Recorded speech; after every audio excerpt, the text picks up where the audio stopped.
Good evening, everyone. It's Dr. Shiva Ayyadurai. We're going to do a Twitter Spaces as well as a live stream to really help people understand what's going on, why I've made this very, very bold statement that Congress, Republicans, and Democrats, Kennedy and Trump, two clowns, actually hate America. And when I'm done with this, you're going to understand why I'm making this statement. But we're going to go live on Twitter Spaces. Okay, welcome, everyone. This is Dr. Shiva Ayyadurai. We're live on Twitter as well as Facebook.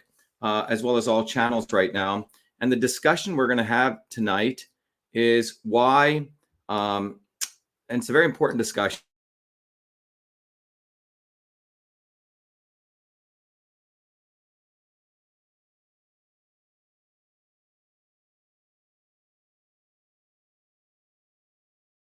And by the time I'm done in this conversation, and we have a number of people on Twitter Spaces will be joining us. We have Crystal and John, who are our co-hosts on Twitter Spaces. We have some speakers here. And the speakers that we have here were in the epicenter of the storm in 2020, when, as many of you know, I represented myself in federal court in the most historic lawsuit of probably in the entire United States, exposing how the Congress, the Republicans and Democrats destroyed the First Amendment of this country, because fundamentally you're going to realize they hate America. They hate you. They hate the American people. And I use that word hate because that's what we all have to contend with. And anyone who thinks Trump or Kennedy are your friends, you're going to, by the end of this, either have a serious cognitive dissonance, and some people who actually hear the facts sometimes have to take 2 days off and say, shit, everything Dr. Shiva is saying is right. I need to get my head out of my ass. But that's the journey you're going to go through. And that journey is a very difficult one if you are looking to those from the swarm, from the elites, from the establishment who have golden-plated toilets, people like the Kennedys who kill people, murder people, can get away with it. To think that they care about you is probably one of the most fundamental errors anyone can make in their life. It's no different than somebody who gets abused and raped by someone, thinking that that rapist and that abuser, because he gives you a flower at the end of it, or gives you a box of chocolates, it really cares about you. And that's the discussion we need to have. And perhaps a true American like myself, who has gone through the journey of coming from India with nothing, being born in a caste system in India, who's not a Brahmin like this fucking dude Vivek, who's a fucking bullshitter Maximus, who's a butt buddy of, Jared Kushner, who's promoted to essentially make invisible the real brown person, which is me, which is fighting for America, as well as a bunch of other brown people who showed up. It's quite fascinating to actually brown out me, and we'll talk about that. But what you're going to realize is that these individuals, every member of Congress, Republicans and Democrats, Kennedy and Trump, hate you. They hate America. So let me support everything I'm saying by facts. As an engineer, as a scientist, I like to go to facts so they're unequivocal and irrefutable. Let's go back to the facts. First of all, before I begin, I just want a couple of people to introduce themselves very briefly.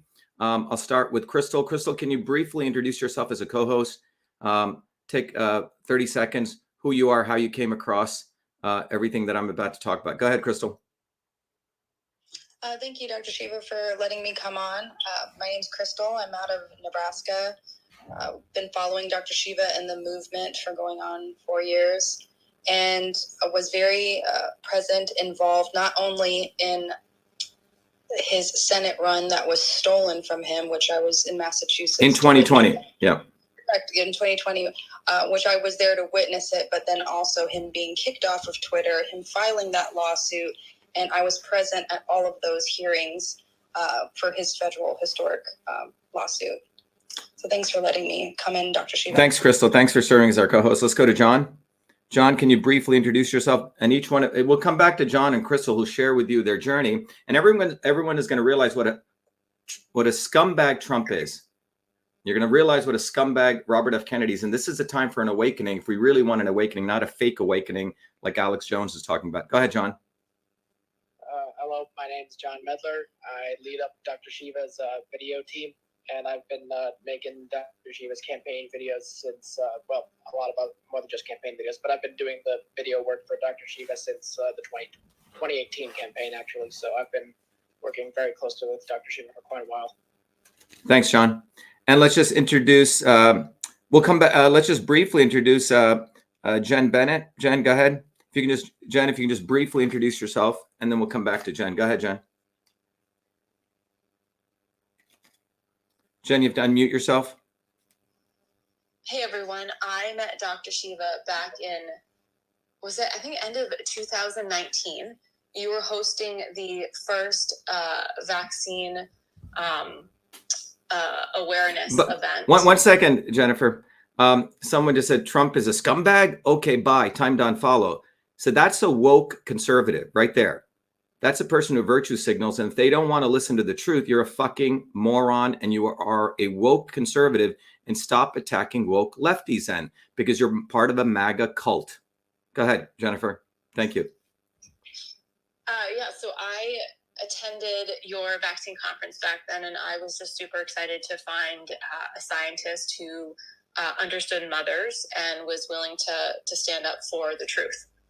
And so I hopped on the wagon, was very involved for about a year and a half, took some time, but was still supporting afar as I was raising my children the last 2.5 years. Great, Jen. Thanks to have you. Great to have you back. Let's go over to Kristen Falvey. Go ahead, Kristen. Kristen was also in the center of the storm. Go ahead, Kristen. Hi, I'm Kristen Falvey. I've been working closely with Dr. Shiva since the 2020 Senate campaign. And like the others here, witnessed firsthand everything that went down, from the election being stolen, from Donald Trump and team ignoring the warnings from Dr. Shiva and all of us with the election fraud, all the way up through the historic Win Back Freedom lawsuit. And also I am here in Massachusetts, locally to Dr. Shiva. Great. Thanks, Kristen. So we're going to hear from other speakers too, but let me begin. So I want everyone to wind back the clock. If you are one of those, and also, we have Frank Licata here. Frank, could you just say hello, please? Frank, could you unmute and just say hello? Frank, by the way, he'll introduce himself, but Frank was literally in, Frank, you need to unmute yourself. Literally, on the ground in the Trump campaign, not just wearing a MAGA hat like a lot of Trumpers did, thinking they're Trumpers, but putting up thousands of signs for Trump in the bitter cold for a year and a half, left his job, and did tremendous amount of work until he figured out what Trump was really about, and then support our movement. Frank, are you there? Frank Licata, you need to unmute yourself. Crystal, you may want to text Frank. But anyway, let's begin. So I want everyone to close their eyes and think about where they were in 2019. Okay, think about where you were in 2019. All right? Maybe hard to recollect. There's been so much. It's about 4 years ago. Well, I know where I was in 2019, and many of the people who I just introduced, we were in the middle of our United States Senate campaign. I was running as a Republican in Massachusetts. In the primary. The primary was to be held on September 1st, 2020. So write those dates down. So if you went back to November of 2019, we were putting up signs. We were, Jennifer Bennett and I were, negotiating deals to have big banners put up. By the end of 2019, early 2020, you couldn't leave Massachusetts without seeing a Dr. Shiva for Senate sign as a Republican. All right. So you drive down Route 93, you'd see a huge billboard. You drove down Route 84, you'd see a huge billboard. You wrote down 95. And all of this was done by $5, $10 donations given by Americans, real Americans, working Americans all over the United States. And you would have thought that the Republican Party in Massachusetts and nationally would have embraced me, the epitome of the American dream. And some people have a problem with me speaking directly, cursing, and calling these people out. Well, you're not an American if you do that, and you're probably not a Christian. And I'll explain that too. But you're looking at someone where you always know where I stand. My personal integrity and my public integrity are aligned. I don't kill women. I don't go, suddenly people disappear. I don't bang whores and pay them off in my private life and then act like I'm some great American in my public life. Okay, I am the way I am end to end. But in 2019, 2020, you could not leave Massachusetts. We raised close to $2 million by individual Americans to support our GOP primary campaign. All the facts are there. 25,000 lawn signs, 25,000 bumper stickers, 10,000 lawn signs, all over Massachusetts. September 1st, 2020, the word on pretty much even the Republican rhinos and the Republican sellouts was Dr. Shiva is going to win on a landslide. On a landslide. There are about 9 counties in Massachusetts, around 300 different cities. We were everywhere. 3,000 volunteers. People like Crystal flew in from Nebraska to hand out cards and signs. We had people coming from all over the country to help our campaign. Why? Because I represented the true working people. And I was not selected top down by the fucking Republican Party who was in cahoots with the Democrats. And why do I say that? Not once did they call us. Not once did they support us. They didn't even invite us to the debates. In fact, it was so architected, so rigged that for the first time in Massachusetts history, no poll was even run in the Republican primary. In fact, what the Republican GOP did was they went and found a fool by an Irish name, O'Connor, right? Because that's what they could, that's the only thing they could do, to go against a guy called Dr. Shiva Ayyadurai. And this guy maybe had one lawn sign up, maybe. No campaign, maybe raised $200,000. Couldn't even get enough signatures, 20,000 signatures you needed to get on the ballot. He had to go cry and whine to the Secretary of State to lower the count to 5,000 because it was COVID. We got all of our 20,000 signatures. That's the mobilization we did. A bottoms-up movement by the working people for the working people. People who came to our campaign, 60% had never voted before. They were inspired by what I had to say, and particularly our slogan, Truth, Freedom, Health, and this movement. What happened on September 1st, 2020? You know what happened? The election was completely stolen from us. And I never thought election fraud would ever take place in the United States. In fact, we had a guy who drove our bus, a very hard worker, Richard Giorgio, said, he goes, Shiva, I think the only way you're gonna lose this is if they steal. I go, Richard, that doesn't happen. That happens in places like Zimbabwe and Chile. Anyway, September 1st, 2020, we had a huge party set up. A lot of people showed up. And we see the results coming in. And we find that we win in the all-white working class community of Franklin County, where all the votes, 90% of the votes, are hand counted using primarily paper ballots. I win there by 10 points. And in every other county in Massachusetts where they use machines, my vote was 60-40, 60-40, 60-40, 60-40, 60-40, 60-40. Unbelievable. And we all looked at this and we said, there is no fucking way this took place. So what did we do? That was September 1st. The next morning, it was a week. It was 3 days later. We went to the Secretary of State's office with a video camera. It's all on video. And I, during those 72 hours, started putting on my hat as an MIT PhD, as an engineer, as a computer scientist. And I started studying everything about voting machines in the United States, which I'd never done before. And I found out, I was the first one to find out and put it out there. Others had done it in little click groups, but broadly, that the voting machines, the Debo voting machines, have a feature in there called a weighted race feature. A feature where if you got 10 votes and I got 10 votes, they can mysteriously multiply your vote by a weight 2. So you got 20 votes, and multiply my weight by 0.5. So I only got 5 votes. Okay.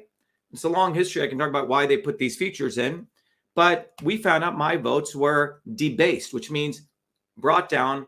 I spent another week with mathematicians and myself as an MIT guy, some math, particularly as a PhD, you're forced to learn a lot of math.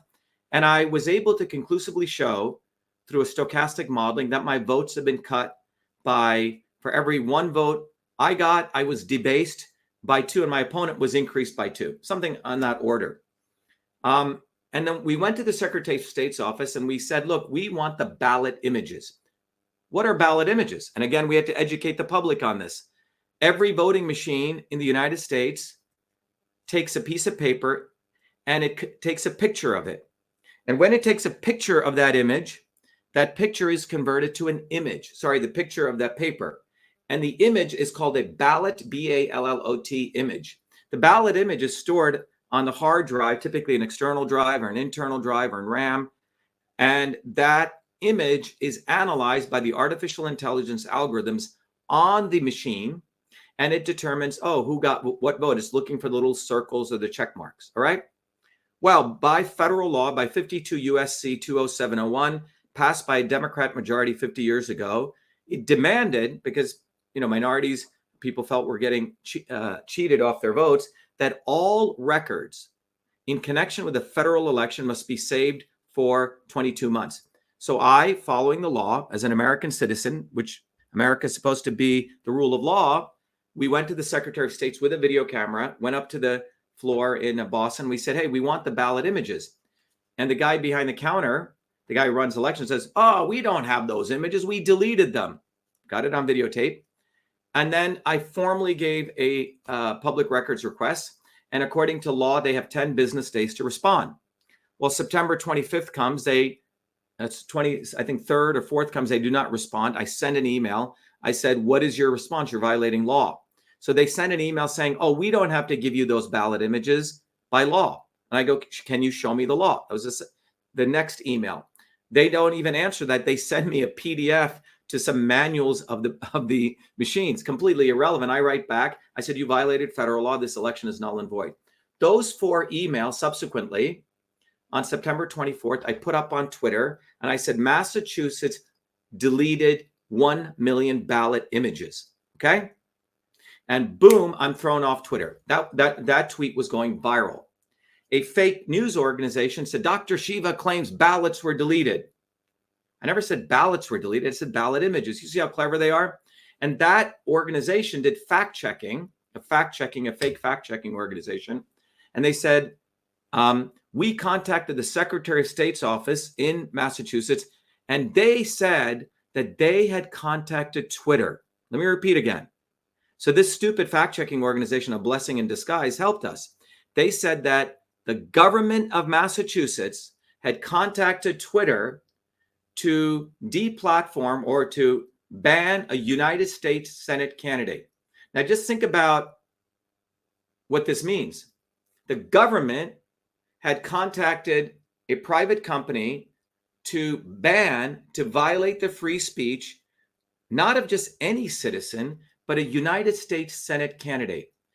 So to those of you who probably were sleeping, hopefully, unfortunately, when you took history class, let me remind everyone that the highest form of speech protection in the Constitution is not only freedom of speech, but freedom of political speech, that a person running for office, an activist, has a right to criticize their government.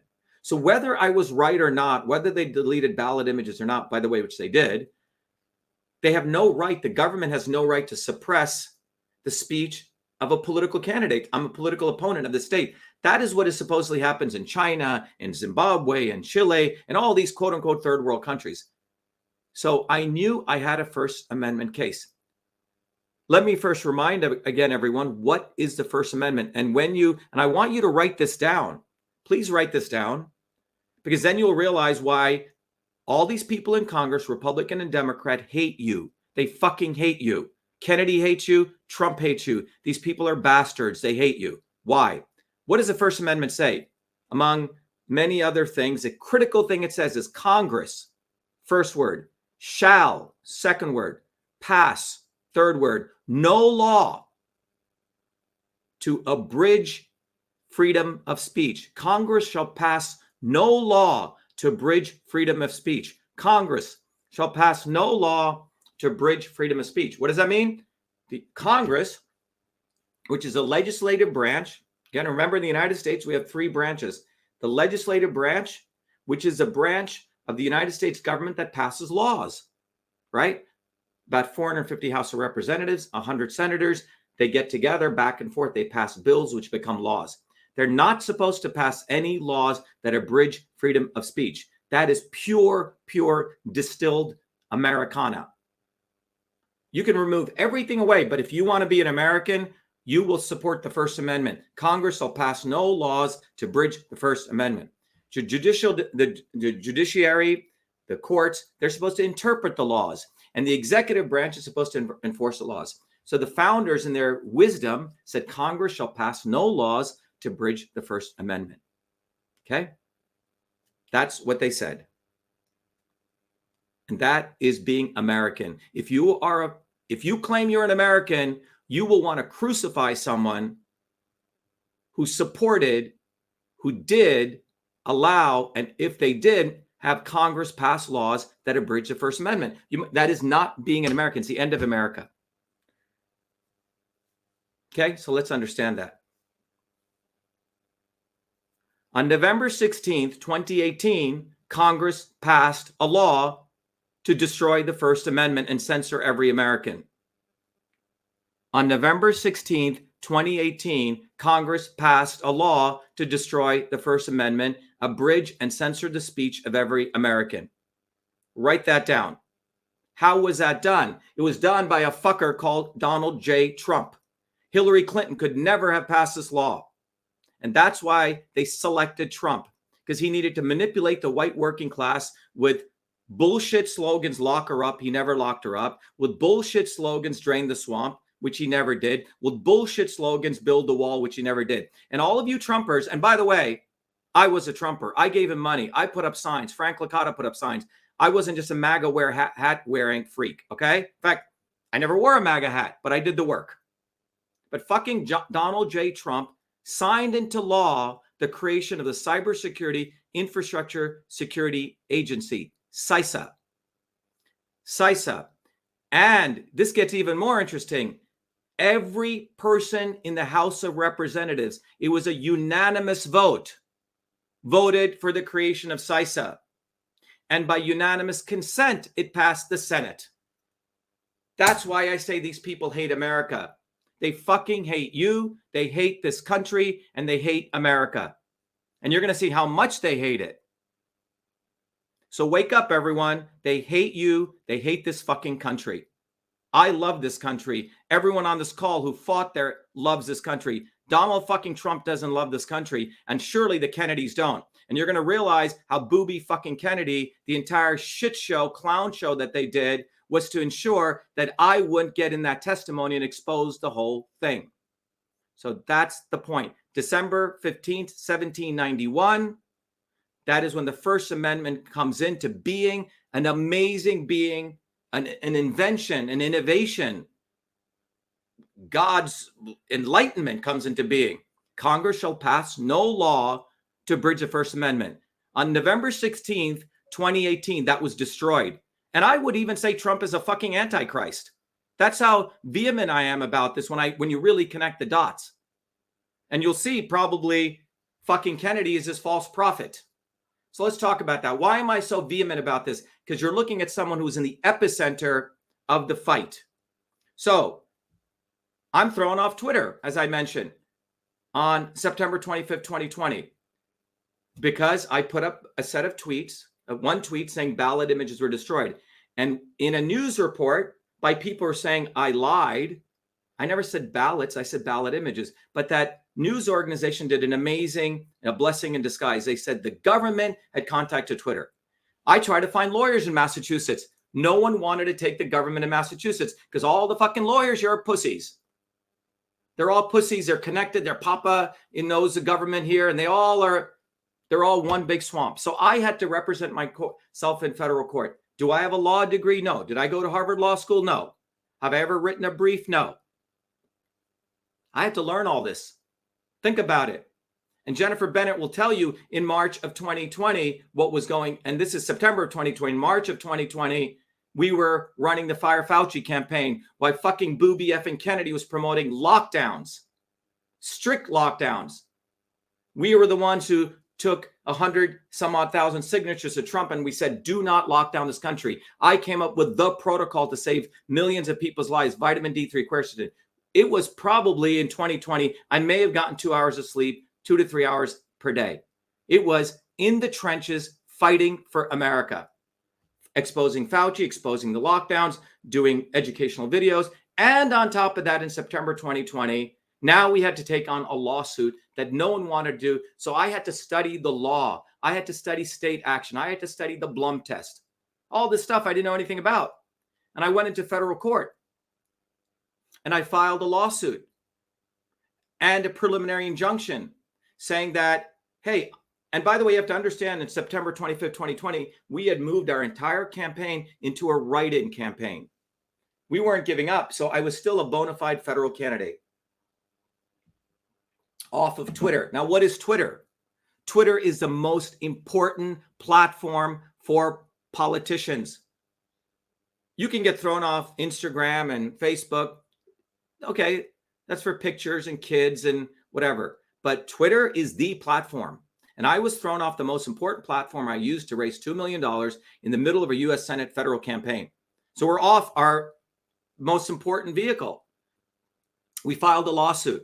The lawsuit is heard in October of 2020. And in the lawsuit, what do we discover? I am representing myself, a federal judge, and we cross-examine the government of Massachusetts.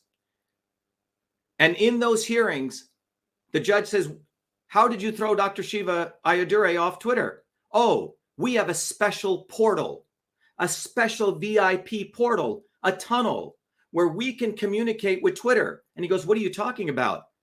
He goes, don't you believe in the First Amendment? The partner support portal. I discovered that. Not fucking Joe Rogan, not fucking Tucker Carlson, not fucking Matt Taibbi, me, little old me.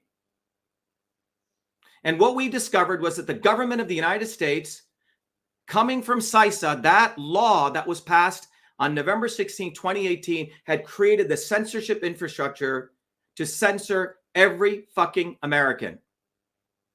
Thank you, fucking Donald, fucking Make America Great, fuck you, Trump. He did that. Bullshitter. He's an actor. CISA was signed into law by Trump, and it gave the authority to do this. So they had created a backdoor portal, not only into Twitter, Google, and Facebook. I discovered that. And on October 30th, 2020, a federal judge gave me an injunction against the government. We sent all of this to fucker Carlson, to fucking bullshitter Glenn Greenwald and the ACLU. They concealed it. They did not talk about this. Is the most important lawsuit since 1776 or 1791. Why? Is it because my skin color? Is it because I'm a non-Brahmin? Is it because I grew up in Newark? Why? Is it because I'm not an American? Or is it because that I'm independent and that I will expose both of these fuckers, left and right? I think that's what it is. They do not want independent voices ever getting any limelight because independent voices will expose their theater. So, but I didn't get put back on Twitter until November 4th, after the elections. And by then, I'm exposing all sorts of stuff many of you know in America for getting paid nothing. I didn't sell pillows like Mike Lindell. We exposed what happened in Arizona, Michigan, etc. I'm back on Twitter on November 4th. On February 1st, 2021, about a month and a half later, I once again share those 4 emails exposing the government. And this time I'm deplatformed for good. We go back into federal court. The judge now forces Twitter to come in. Now it's me against 7 lawyers, many of them trained from Harvard and Yale. And in that hearing on May, many people were on here. What do we find? The night of that hearing, this is why I believe there's a great God, I find documents on a server in Harvard and in London, the actual playbooks, actual documents, playbooks, they're called playbooks, that were created by Twitter and Republicans and Democrats. They lay out an actual map, and you can go to winbackfreedom.com, which has been up for nearly 3 years, and you can see all of this. I discovered the playbooks, which say how you will identify someone who they consider an enemy of them, the government, how you will blacklist them, how you will rate their severity, how you will track them. You see, so the first time I was thrown off in September, I went on a blacklist or brown list, and they kept following me. And so when I presented this in court, the judges freaked out. He said, this lawsuit will be taught in every constitutional law class. And fucking Kennedy's people were on that Zoom call listening to it. They knew about my lawsuit. This is in 2021 now. 2020, they knew about it. It was the most important lawsuit of the century. In fact, 400 million people all over the world knew about it because we did a bunch of videos. This lawsuit was concealed by Fucker Carlson, by the Republicans and Democrats. Why? Because we had exposed the most foundational thing, violating the most foundational principle of this country. Then the judge appointed me a lawyer. He said, you've done an amazing job. I'm going to appoint you a lawyer. And 7 weeks later, the final hearing was going to be held. This fucking lawyer, who, by the way, I learned out was Dershowitz's lawyer. So I knew the fix was in. He told me, Shiva, you're going to be a hero. Simply get back on Twitter, but drop all your claims against the government. I said, fuck off. Fired him 72 hours before the lawsuit. And I had to write the remaining 2,000 pages of the brief in 72 hours. That's what I did. Where the fuck was Kennedy and Trump?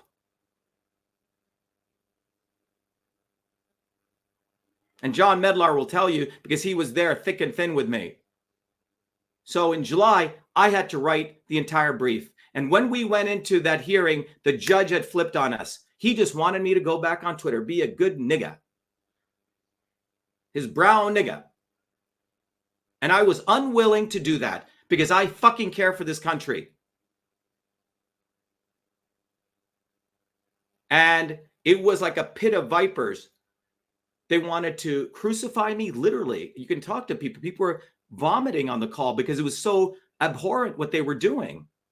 Because they wanted me to comply and drop all the claims. I refused. The judge sealed my lawsuit, forced me to file a lawsuit with one claim.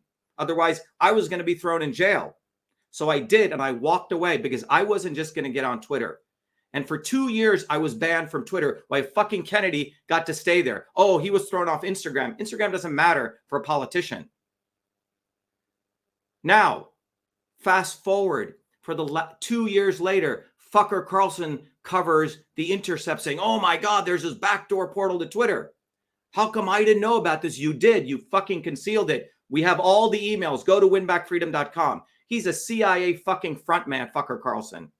Intelligence community, acting like a martyr now.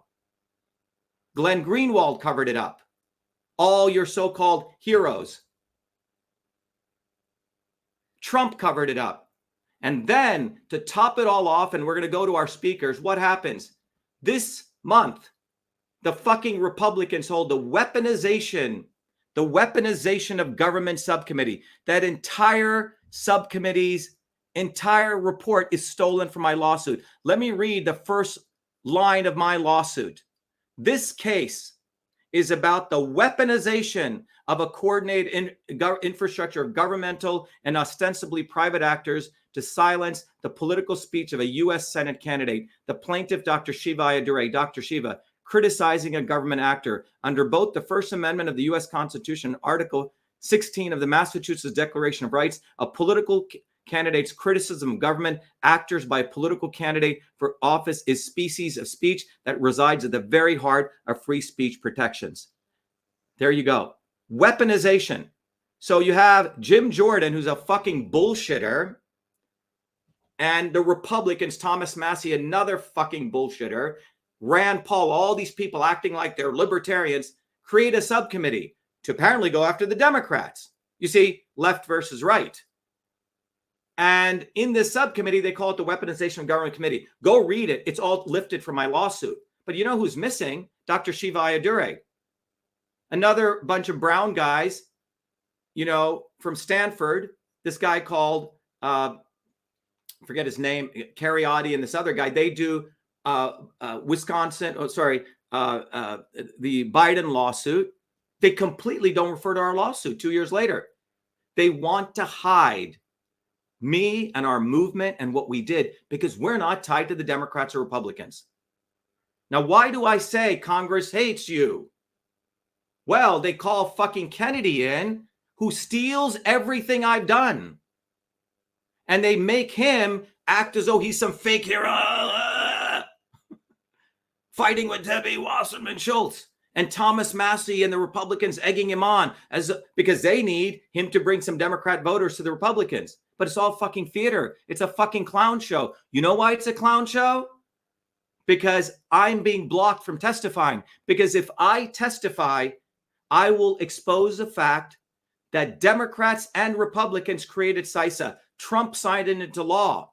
And all these MAGA cult fucking idiots will say, oh, Trump is so great. Trump. Well, make America great. USA. Well, stop the cult, okay?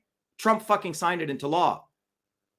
And every Republican, Democrat, it was a unanimous vote on November 2016.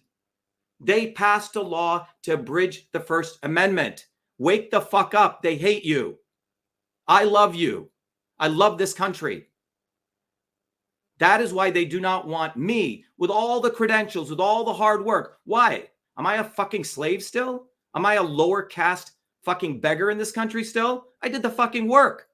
Yes, I want the fucking credit. Credit does matter. Why does it matter? Because it should go to people who did the work, not a guy who fucking bangs 38 women, fucking his wife gets killed, gets hanged, prays over her coffin, digs up her coffin and buries her off. I'm talking about Booby fucking Kennedy. Or another guy who fucking goes bangs prostitutes, pays them off, and has golden plated toilets, Trump. And if you're a fucking Christian and you support these guys, you are not a fucking Christian. You're a bullshitter. These people hate you. They hate this fucking country.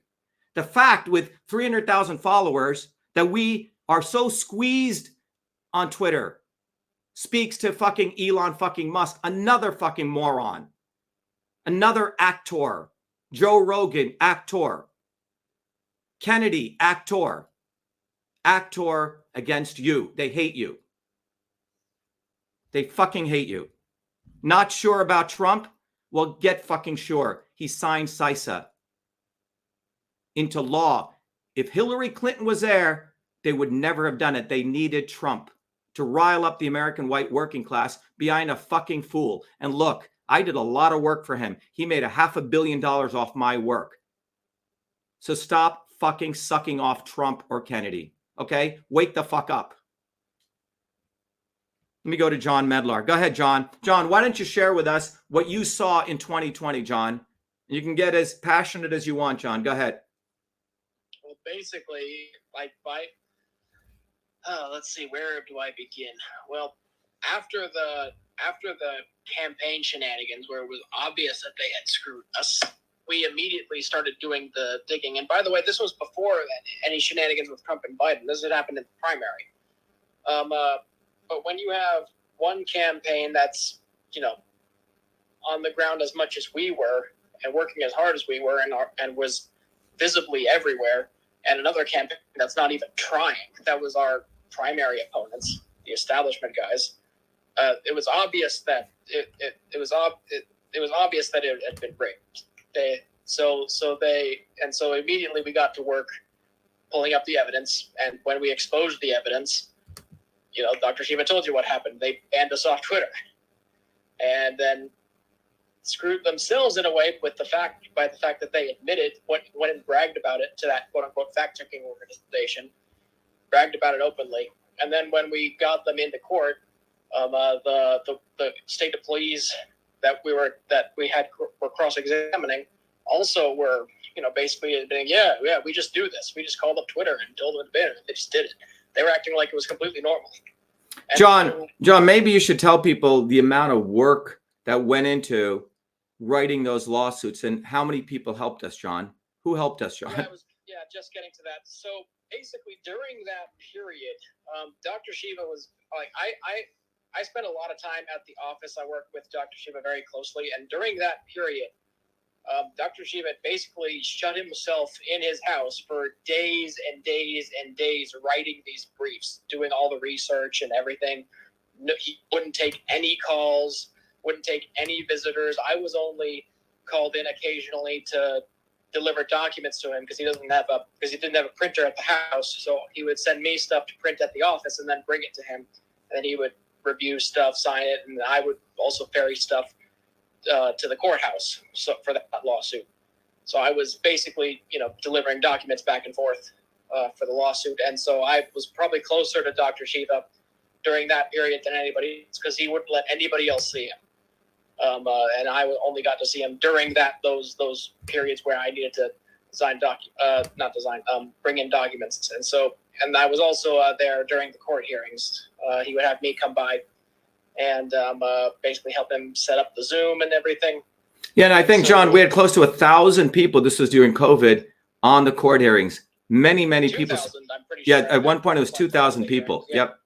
So we had thousands of people listening in. This was during the COVID pandemic, so we weren't physically in the courtroom. They were doing everything by Zoom, and the public was allowed to sort of quote unquote in the courtroom, meaning in the Zoom call, a seat, and we had literally thousands of people watching in. So despite people like Tucker Carlson refusing to cover it, we got the word out ourselves with our videos and everything, and through social media and through people just spreading the word. And we put up everything, and as the lawsuit was going, we were putting up everything on winbackfreedom.com. But it was just a Herculean effort by Dr. Shiva in particular, spearheading this whole thing. And like I said, during that period, that was literally all he was doing, like dawn to dusk. And so yeah, basically when he says credit should go to the people who do the work, it's because he literally did the work, and nobody else was, and he works harder than anybody else. And I've seen it personally many times over, but during that period was a particularly intense example. And John, I just put up so to anyone listening on Twitter, on our feed, you can see winbackfreedom.com, and we documented every part of this lawsuit. And the fact that it is intentionally being concealed is why I'm telling you they hate America. Tucker Carlson loved this country. He would have covered our lawsuit, not concealed it for 2 years. And the fact that they don't even cite it, they're having a committee hearing right now on the weaponization of government, which is plagiarized from our lawsuit. They don't want to really solve this problem. They want to make it. And Jim Jordan put out a tweet saying, the Democrats hate the First Amendment. Republicans love free speech. You see the bullshit dialectics they create? It's a fake dialectic. Let me go over to Jennifer Bennett. Jennifer was in the heat with me in 2019 when she and I connected to talk about where we really realized this bullshitter, Robert F. Kennedy. After, Jen, you may want to talk about New Jersey and how we started exposing him. And Jen and I had a big meeting for 2 hours one night saying, fuck, this guy's a bullshitter. And we said, we have to expose him. Go ahead, Jen, if you can talk about that journey and our exposing him and how Kennedy tried to smear us after that. Yeah, so that was very eye-opening because, prior to all of this, as a mom researching medical freedom. Give the timeline too, Jen, so people understand 2019 and where we were, so people understand the context. Thank you. All right, so in 2019 is when I met Dr. Shiva because he was doing a lot on vaccine safety research, and he was actually the first one to host a conference, which was a huge, huge hit. People flew all over the country to come to this event. And immediately for me, it was a red flag because I found it really bizarre that, some of the top people, right, that were allegedly leading this movement, Children's Health Defense, Kennedy, Highwire, didn't come to the event. But we noticed quickly that they sent some spies to the event. And so... Yeah, Aaron Siri, Trump's Kennedy's attorney. Mm-hmm. Yep. Yeah, and I think there was a Big Tree, spy there too, as well. Yep. Anyways, so... that was very telling. And then, the New Jersey event was the first event where all of these people, right, you, Big Tree, Kennedy together, and it was just so clear that they did not want you there. And I remember, you would think that they would have been prepared for this huge event. They didn't even show up with microphones. And so they were borrowing your microphones. No, we drove down with our entire sound set, and we're the ones who got those 5,000 women to do those protests, to be specific. Right. But we drove that 250 miles, our entire sound system. Right. And so, even the VI event around that same time frame, they essentially were forced to let you in to speak at their event because the people wanted you there. Because they're like, why wouldn't you let Dr. Shiva go? Like, you know, he knows everything in regards to the truth behind this. And so they were forced to let you in. And it was just, you could feel the tension. You could feel the concern of like, shit, what is he's going to throw a wrench in, you know, our story. And that's when there was also like the Vax movie was going around, and, you know, we were just censored left and right. And there was just so much chaos and frustration, honestly, around that whole process, in Massachusetts in particular, of, you know, the corruption at this like much bigger level. So for me, it was just very disappointing as a mother to, you know, just realize firsthand that I essentially was misled and blinded by all these people that I thought were on my side. So I was just very grateful to, you know, find this community and, you know, other parents within, you know, this realm that truly understood, you know, the truth behind this, and were really fighting for the people, you know, to protect children as well. Jen, do you want to talk about, you know, when we started connecting the dots with Kennedy, and then when I did that, remember that one night I did a video with all of us exposing all the contradictions with Kennedy, you know, at least those 8 contradictions that I tweeted out, and then how Kennedy reacted. I mean, well, the biggest one for me is that, you know, I actually always thought that, you know, he wasn't, you know, the fact that he was just emphatically for vaccinations. And I was like, how can he be head of this, you know, organization and, you know, doing all this stuff, like in the face of, you know, all these injured children, yet really, you know, is doing the opposite. You know, the fact that he endorses people like Hillary Clinton, who wants to do the exact opposite, right, of force vaccinating our children, taking away our medical freedom. You really can't have both. You know, you can't say one thing and then do another, but that's essentially what these people do, right? Politicians do, lawyers do. And I just, you know, it's so frustrating just, you know, being in this country really and just realizing the truth when it comes to just our real freedom, and that the people in the government really don't have our backs. When it comes to this, like, they're all buddies and they just care about, you know, their bottom line. They care about money for their families, but they're really not there to protect us and our children. Yeah, I think, Jen, one of the important things is, if you remember at that time, we made that decision to expose Kennedy, and we did I think about an 1.5 hour stream. Mm-hmm. And at that point, all these mothers loved me, right? Because I'm exposing all this stuff. But we realized that they were being misled by Kennedy. Number one, as Jen said, Kennedy had endorsed Hillary Clinton not once, not twice, but 3 times. She's like Miss Vaccine Queen, pro GMO, pro Monsanto. So that's the first thing. And no one said, what do you mean he endorsed Hillary Clinton? No one had ever heard of that. Remember that, Jen? It was like news to people. It's like that was completely covered. Then we exposed the fact here in Massachusetts in 2020, he came and he endorsed his own nephew and raised money for him with Hollywood people when he knew his nephew was a rabid pro-vaccine mandating guy. Quite incredible. Then we found out the fact that Jake Crosby, one of the people who had been working in his organization, came out, essentially whistle blew, and he shared us a video where Kennedy's saying, I am pro-vaccine. I'm emphatically pro-vaccine. I vaccinated all my kids with all 69 vaccines. And then he went on to reveal the fact, then he went on to double talk and say, oh, you know, the CDC is very corrupt, which is what his uncle created and his other uncle perpetuated, and that he was now going to create safe vaccines. So he always has this double talk.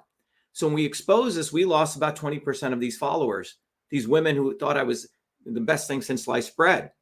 But we took the hit because we told the truth. Jen, and I think you remember when we exposed him, he did a smear blog saying that my company, Cytosolve, is a vaccine maker, that I work with Bill Gates, that I work with the Clintons. He wrote a blog post and I sued him. He attacked me and Jen. Smear, this is classic Kennedy. I took him to federal court, sued him for about $90+ million. He kept running away, evading service. Then defaulted on the lawsuit, and we have to bring it back up because our own lawyer, who was a Kennedy lover, didn't file the default properly. We actually won it. That's how the Kennedys work. Jen, is there anything else you want to share at that time? I mean, the part that the trends that I've also noticed too, right, is anyone that ends up underneath like his arm and wing, they get lifted up to a point and then they just like get wiped out. Co-opted and like, wiped out. Yeah. And like mothers that, have huge followings, like did so much for the movement and just protecting children. Same thing. They just end up liquidating all of their stuff after a couple of years. And that article in particular, where he, was bashing me, I looked that mother up a couple of years later, and sure enough, what did she do? She liquidated everything that she had created, and she had hundreds of thousands of followers around the world. So I thought it was fascinating. So Jen, I think the key thing is Kennedy is running this medical freedom group called Children's Health Defense Fund. They swoop in, look for grassroots organized, very, very evil. They look for people bottoms up, co-opt them, and then get rid of them. They just disappeared. Yeah, and I mean that whole organization now, if you've followed that for the last 5 years that I've been following it, that's all broken up on purpose. They're just all these sub chapters. So there really is no strong movement anymore when it comes to medical freedom. Everyone's quote unquote kicked off social platforms, but I think that was part of the play, because the movement was getting too big, and you had certain people and mothers in particular that were getting too powerful in their eyes. Great, Jen. Let's go over to Kristen Falvey. Kristen, go ahead. Kristen, give a little bit of background of Kristen. If you give a little bit of background of you, in the middle of the lawsuit, what we discovered, and then what you've seen unravel, particularly with the Kennedy hearings recently. Go ahead. Sure. So this lawsuit, when John was talking earlier about how he was, burying the documents, and how Dr. Shiva, essentially was locked inside working in 2020. In 2020 during the lawsuit. During that time as well, that was, I was working on my own side, doing some work, putting together some of the research. And so I saw with my own eyes, the Long Fuse report. I saw with my own eyes, Dr. Shiva's press releases, and then pushed them out to my own friends and my own network. And I saw, 400 to 1,000 people showing up at these hearings when Dr. Shiva was going into court. Again, this was during 2020, 2021, during COVID, when everything was still pretty much locked down. So these court hearings were virtual. So in a way, that was good, because a lot more people were tuning in and heard what was going on. And so we can fast forward now. During that process, Dr. Shiva wrote emails to Tucker Carlson and to Glenn Greenwald, probably others, but those two come to mind, because we're all seeing this. It wasn't just, yes, Dr. Shiva did all of the work, but there were many of us regular people like myself that were witnessing this and couldn't believe what we were seeing. And so we wanted that information to get out to the mass public beyond what we could do ourselves. We thought, okay, if Tucker Carlson or Glenn Greenwald, these guys are supposed to be about the truth, they should be talking about this. This is important information for everyone to know. But they did nothing, and we can go over it if you'd like. We have this all documented at winbackfreedom.com.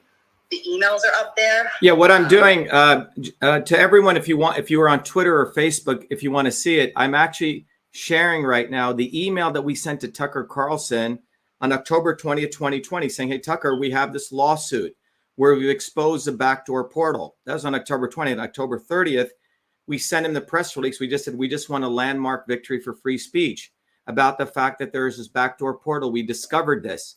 That's in October 30th of 2020. And I'm let me share it. So those of you who are on social media, if you're doing this, you can actually see this. Let me bring it up right here. Yeah. So Kristen, what I'm sharing is the actual letter email, because I've spoken to Tucker before. Okay. The email of October 20th telling about the lawsuit, the email of October 30th, 2020, saying when we win the lawsuit about the weaponization of government. This is in October 30th of 2020. And then on May 14th, another thing release we sent him showing how government makes Twitter silent speech. Again, this is now in 2021. Nothing from Tucker Carlson. And then as I'm scrolling through, if you guys want to see this, 2 years later, on November 4th, 2022, is more than 2 years later, okay? 3 years later almost. He has Li Fang from The Intercept, which is another bogus organization. And Li Fang, again, steals our lawsuit, presents a piece of it. And Tucker, as he does, as though he's very surprised, he goes, this really seems like an important story, which is for some reason being ignored. Let me repeat that again. Tucker Carlson, who got all this 2.5 years before, is now being told by Li Fang of Intercept, oh my God, there's this backdoor portal. And Tucker says, this seems like a really important story, which for some reason is being ignored. Yeah, by who? By you.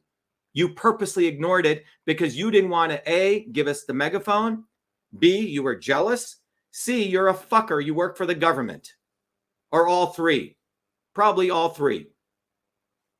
Sorry, Kristen, I have that up here so everyone can see it, okay? Yep. And then we have then we have Glenn Greenwald. I sent an email to him. Supposed Mr. Fighter for Free Speech. Nothing from Glenn Greenwald. 2 emails, nothing in 2021 because he wants to be what? The 800-pound gorilla? Only he can talk about free speech? Same thing to Alex Berenson. We sent him nothing. Go ahead, Kristen. Thanks. Yeah, I have this up in front of me as well, just on my computer. And I think if I wanted to just give a thesis of what my point is here, is that what people need to understand, anyone listening who's maybe hearing this for the first time or has kind of heard it tangentially, what people need to fully understand and appreciate is that by intentionally concealing Dr. Shiva's lawsuit, this whole story, the intentional concealing of this, it's not just about the credit, giving credit where credit is due. That is huge. But what you all need to understand fully is how now the fact that they're bringing in this booby effing Kennedy as a fighter for free speech, how they're basically spitting in the faces of all of you. It's not just Dr. Shiva or just his supporters. Like, they're literally spitting in your faces right now. And this is why. Because this information that came about from Dr. Shiva in this lawsuit that, again, is fully documented with receipts at winbackfreedom.com and has been fully documented and up there for over 2 years for all to see, is showing that the very people like the Tucker Carlsons, and now you have this quote unquote Republican Congress that's having hearings on the weaponization of government. Yes, they're totally plagiarizing from Dr. Shiva, but what's even more insidious is that these are the very people that knew all of this information in 2020, and even worse than that, they were the ones, the Congress, who signed the law that Trump put into place, which was the CISA law, which was what it allowed this infrastructure of censorship, laundering, to even exist. So the very people, number one, it was Trump who put that law into place. And number two, the Congress signed that law. They knew about this. They even knew about it before we did because they put it into law.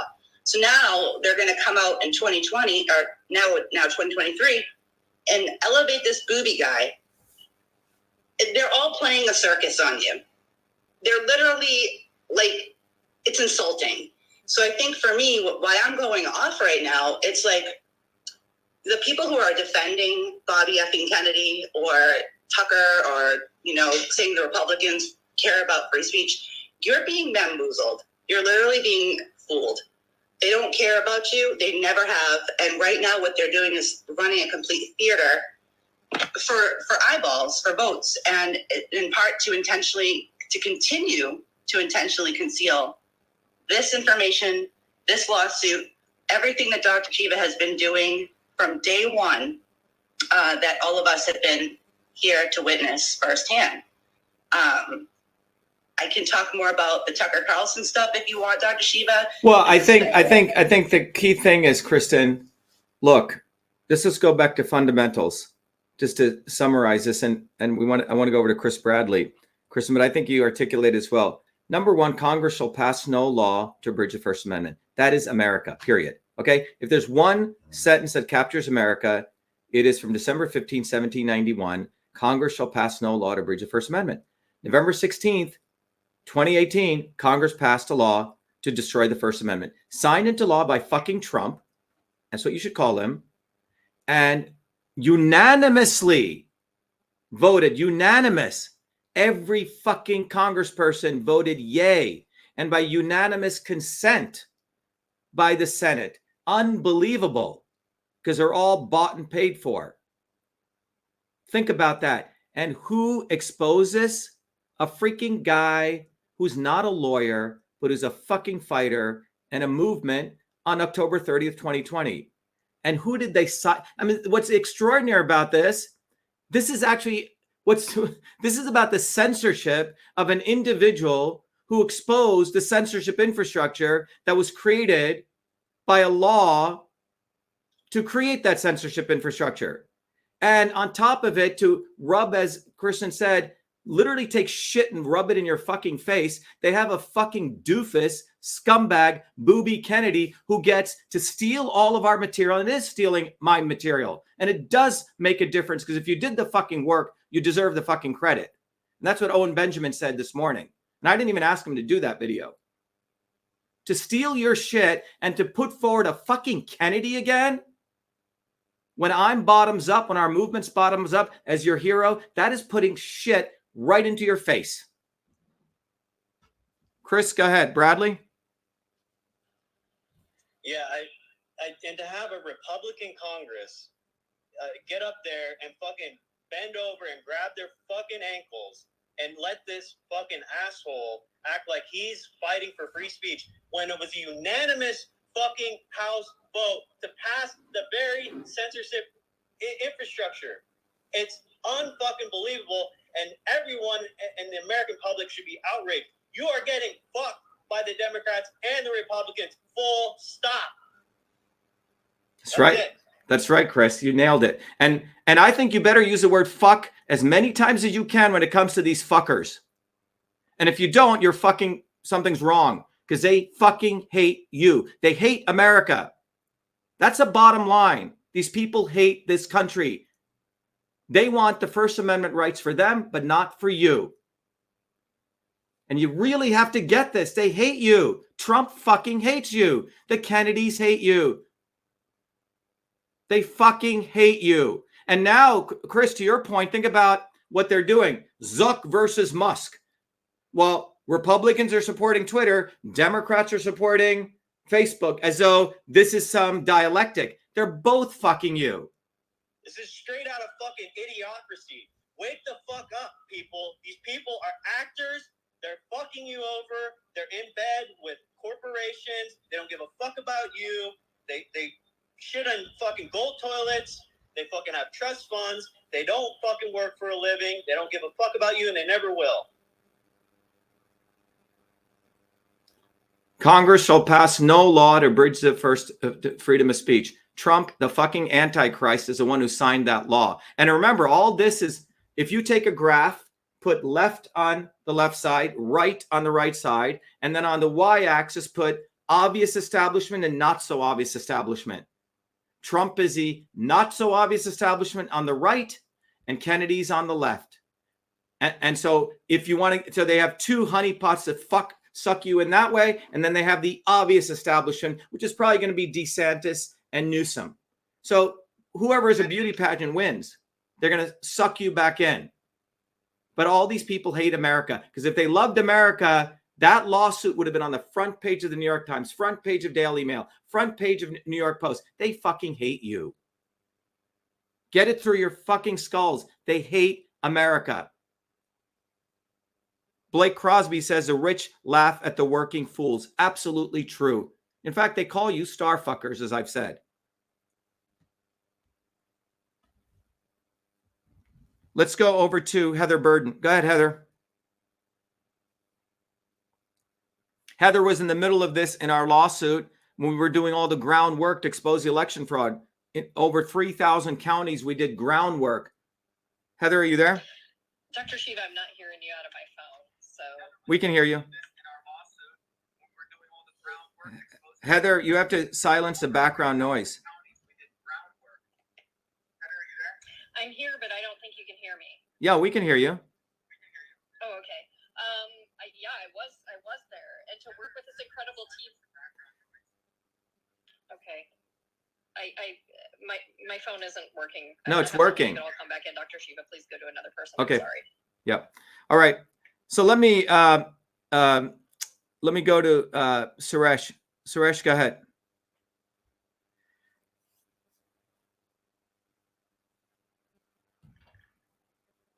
Suresh, are you there? I thought you raised your hand. I just invited him to speak, Dr. Okay. Shiva. Can you hear me? Yeah, go ahead, Suresh. Yeah, thank you, Dr. Shiva, for giving me the opportunity to speak. I met Dr. Shiva. I came across him in 2020 when the lockdown was going on, and I was so shocked that everybody was so submissive and nobody objected. And only person who was fighting and organizing in 2020, educating millions, probably reached billions of people across the planet about supplements, vitamins, community, eating healthy food, spices, fruits, vegetables.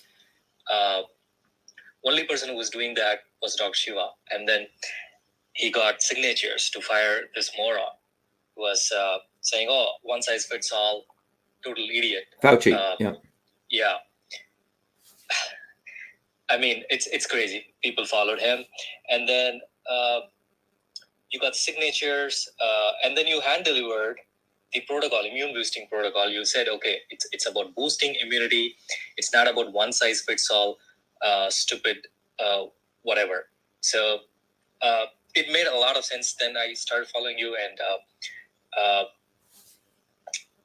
what you are saying is that everybody here has to be a system scientist, or else people like the idiot Fauci are just going to bamboozle you along with all this big pharma or whatever spokespeople they have. So that resonated with me, and I've been following you. And now I see all these people coming after everything as the building is burned down. Now these firefighters come and say with their fake abs and fake firefighting costumes, like, here we are. And then people are like going and celebrating them. Oh, he's here to save us. We'll give them money, like this idiot Kennedy and Trump.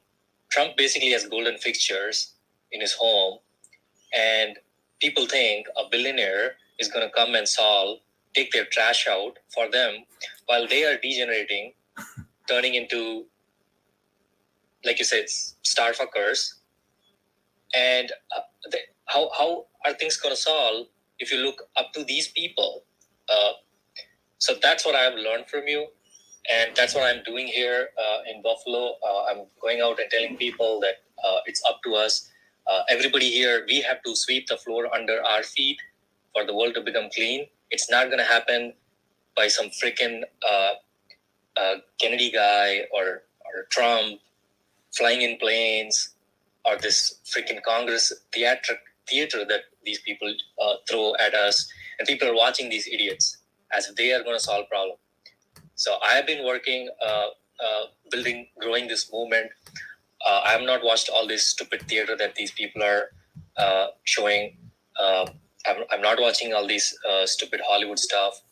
I'm focusing on building this movement. So that's the only way problems are going to get solved. And people watching on the sidelines and cheering, oh, be great going, Dr. Shiva, keep doing great work.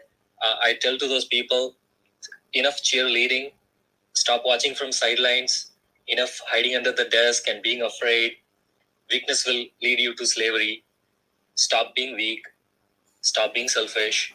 It's time to grow a backbone, understand what your real goal is, what your real potential is, who you really are, and time to take the right action. Nobody's coming to save us. Suresh, the person you look in the mirror is the person who's going to save you. So Suresh, I think one of the things is, to your point, to let everyone know, what Suresh is pointing to the solution. So the bashing and look, we know the Democrats and we know the Bushes and the Clintons and the Obamas. I mean, that's the obvious establishment. But where we are right now in human history is to understand the not so obvious establishment. What I'm sharing right now to everyone on social media is that infrastructure that Chris that Chris Bradley said that, and Kristen referred to that we discovered. Okay. In fact, when the Long Fuse report came out, which I have it in my hand, a 300-page report, that report essentially showed, validated that I was one of the top 6 super spreaders on the internet. Okay. That they were tracking me, blacklisting me, brownlisting me. Okay.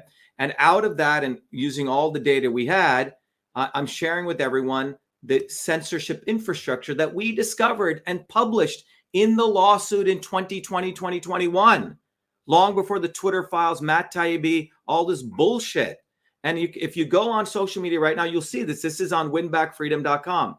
It's a network diagram of the censorship network. It begins with layers. On the far right is CISA, the executive committee. The woman in Massachusetts who contacted Twitter to throw me off, Michelle Tassinari, was not just some random lawyer sitting in the Secretary of State's office. She shows up everywhere. She's on the executive committee of CISA. Okay. She's over here at the MIT election integrity system. She's over at the Bipartisan Policy Center. She's over at the Belfer Institute. She's over at the, sorry, I can't read this, but she's over at another, she's everywhere. And you can see that this network diagram represents Republicans and Democrats, all funded by the Zuckerbergs, funded by the Murdochs, funded by Pierre Omidyar on the left. And they funded this entire set of elites to create the censorship network. And that censorship network was a government. If they wanted to take out an opposition candidate like me, they would report me to this nonprofit agency called the Center for Internet Security, funded by Pierre Omidyar, who bought PayPal from Elon Musk.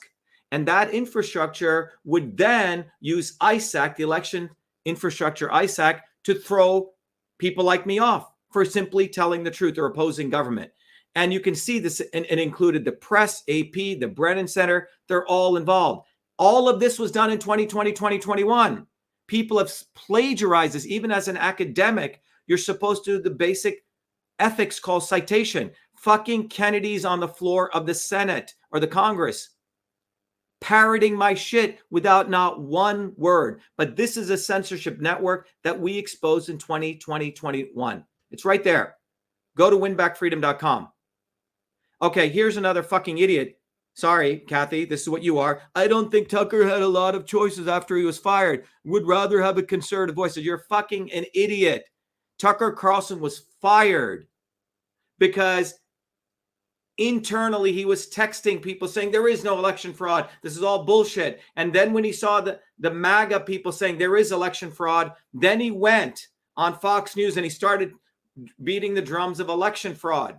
But he didn't believe it internally to get views. And then he rightfully got fired because in defamation law, if you're a public company like Dominion and you're suing Fox for defamation, you have to not only prove that something wrong was said, right, which is libel or slandered or written, but you have to prove it was through malice. You have a higher standard for a public figure.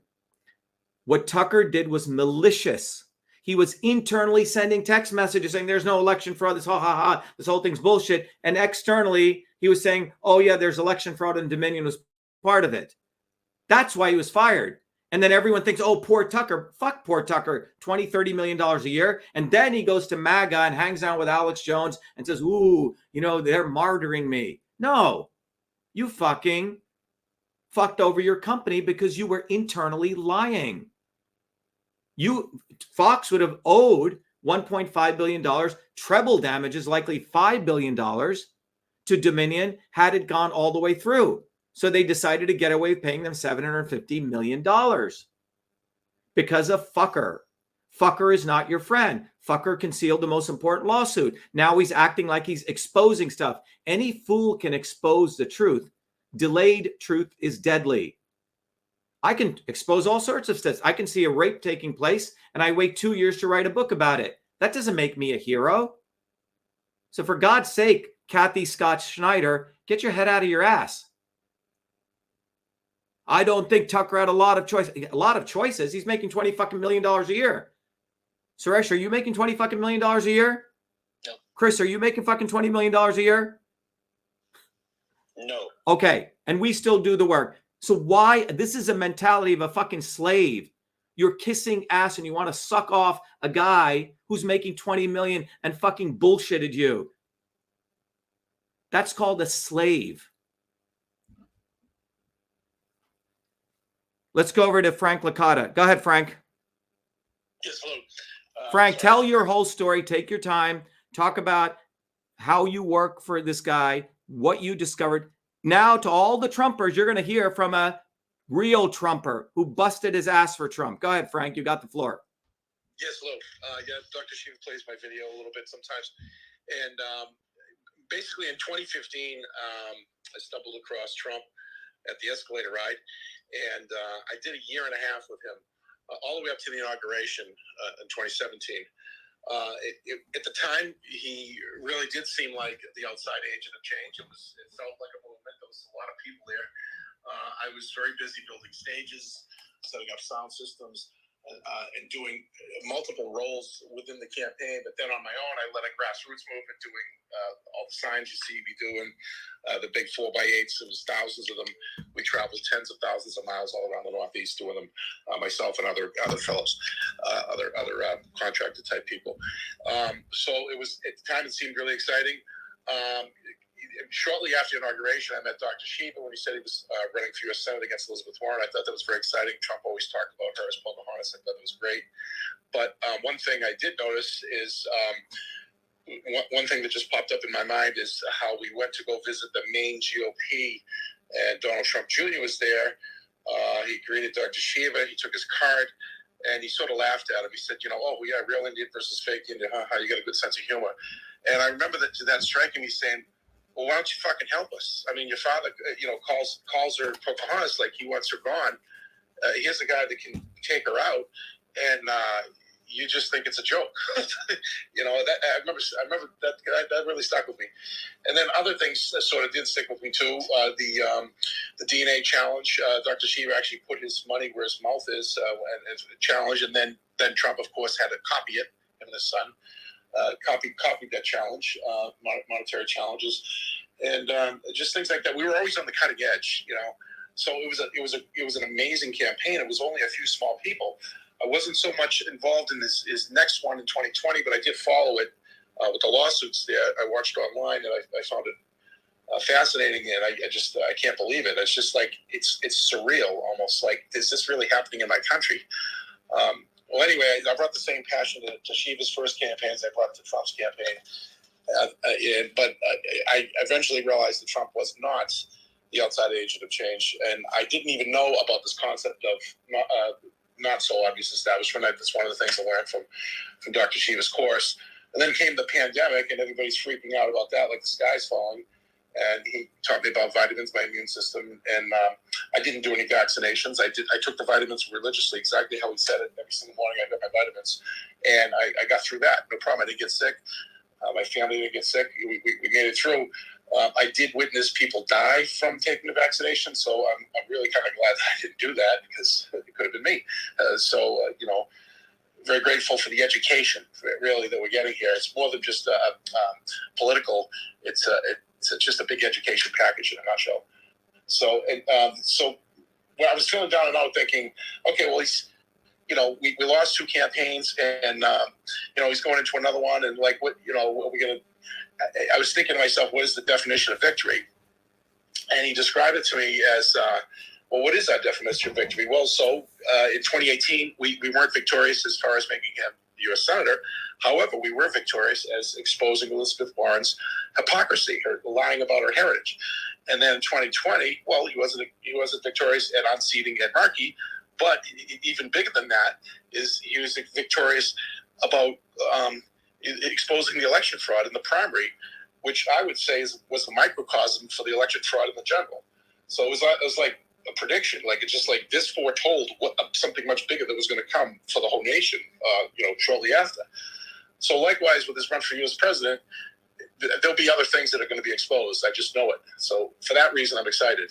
I can't wait to see. Yeah, I think Frank, I think it's a very important point. Look, when we ran in 2020, 2019, just to summarize, Frank, because I think you went through a lot of stuff, but just to tease out some of the key points. In 2018, when we ran, remember, Frank, we wanted to run as Republicans, and the Republican Party. You started out as absolutely. Yes, and both his own party rejected him like vehemently. Right. I mean, I was heckled. I was involved in the Mass GOP. They literally just like threw me out of there for supporting Shiva, basically. Yeah. So this is a GOP did not want a real bottoms up person because they knew that we could not be controlled. And our campaign in 2018 was only the real Indian can defeat the fake Indian. We sent Elizabeth Warren a DNA test kit. I offered even my building. I said, I'll give you my $10 million building if you take the we put up 4,000 signs, fake Indian, real Indian. She took that DNA test because of us. And then Trump tried to hijack credit for it. That's what happened. In 2020, when we ran, the big victories we got was we're the ones who exposed Fauci. We saved millions of people's lives with our protocol. And I'll have Jen talk about that. Jen will talk about it in March.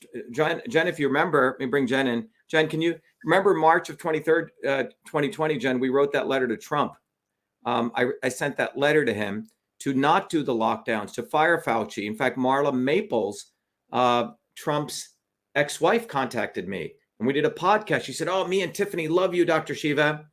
And she delivered that handwritten letter to Trump saying, don't lock down the fucking country. Meanwhile, Booby fucking Kennedy was promoting lockdowns.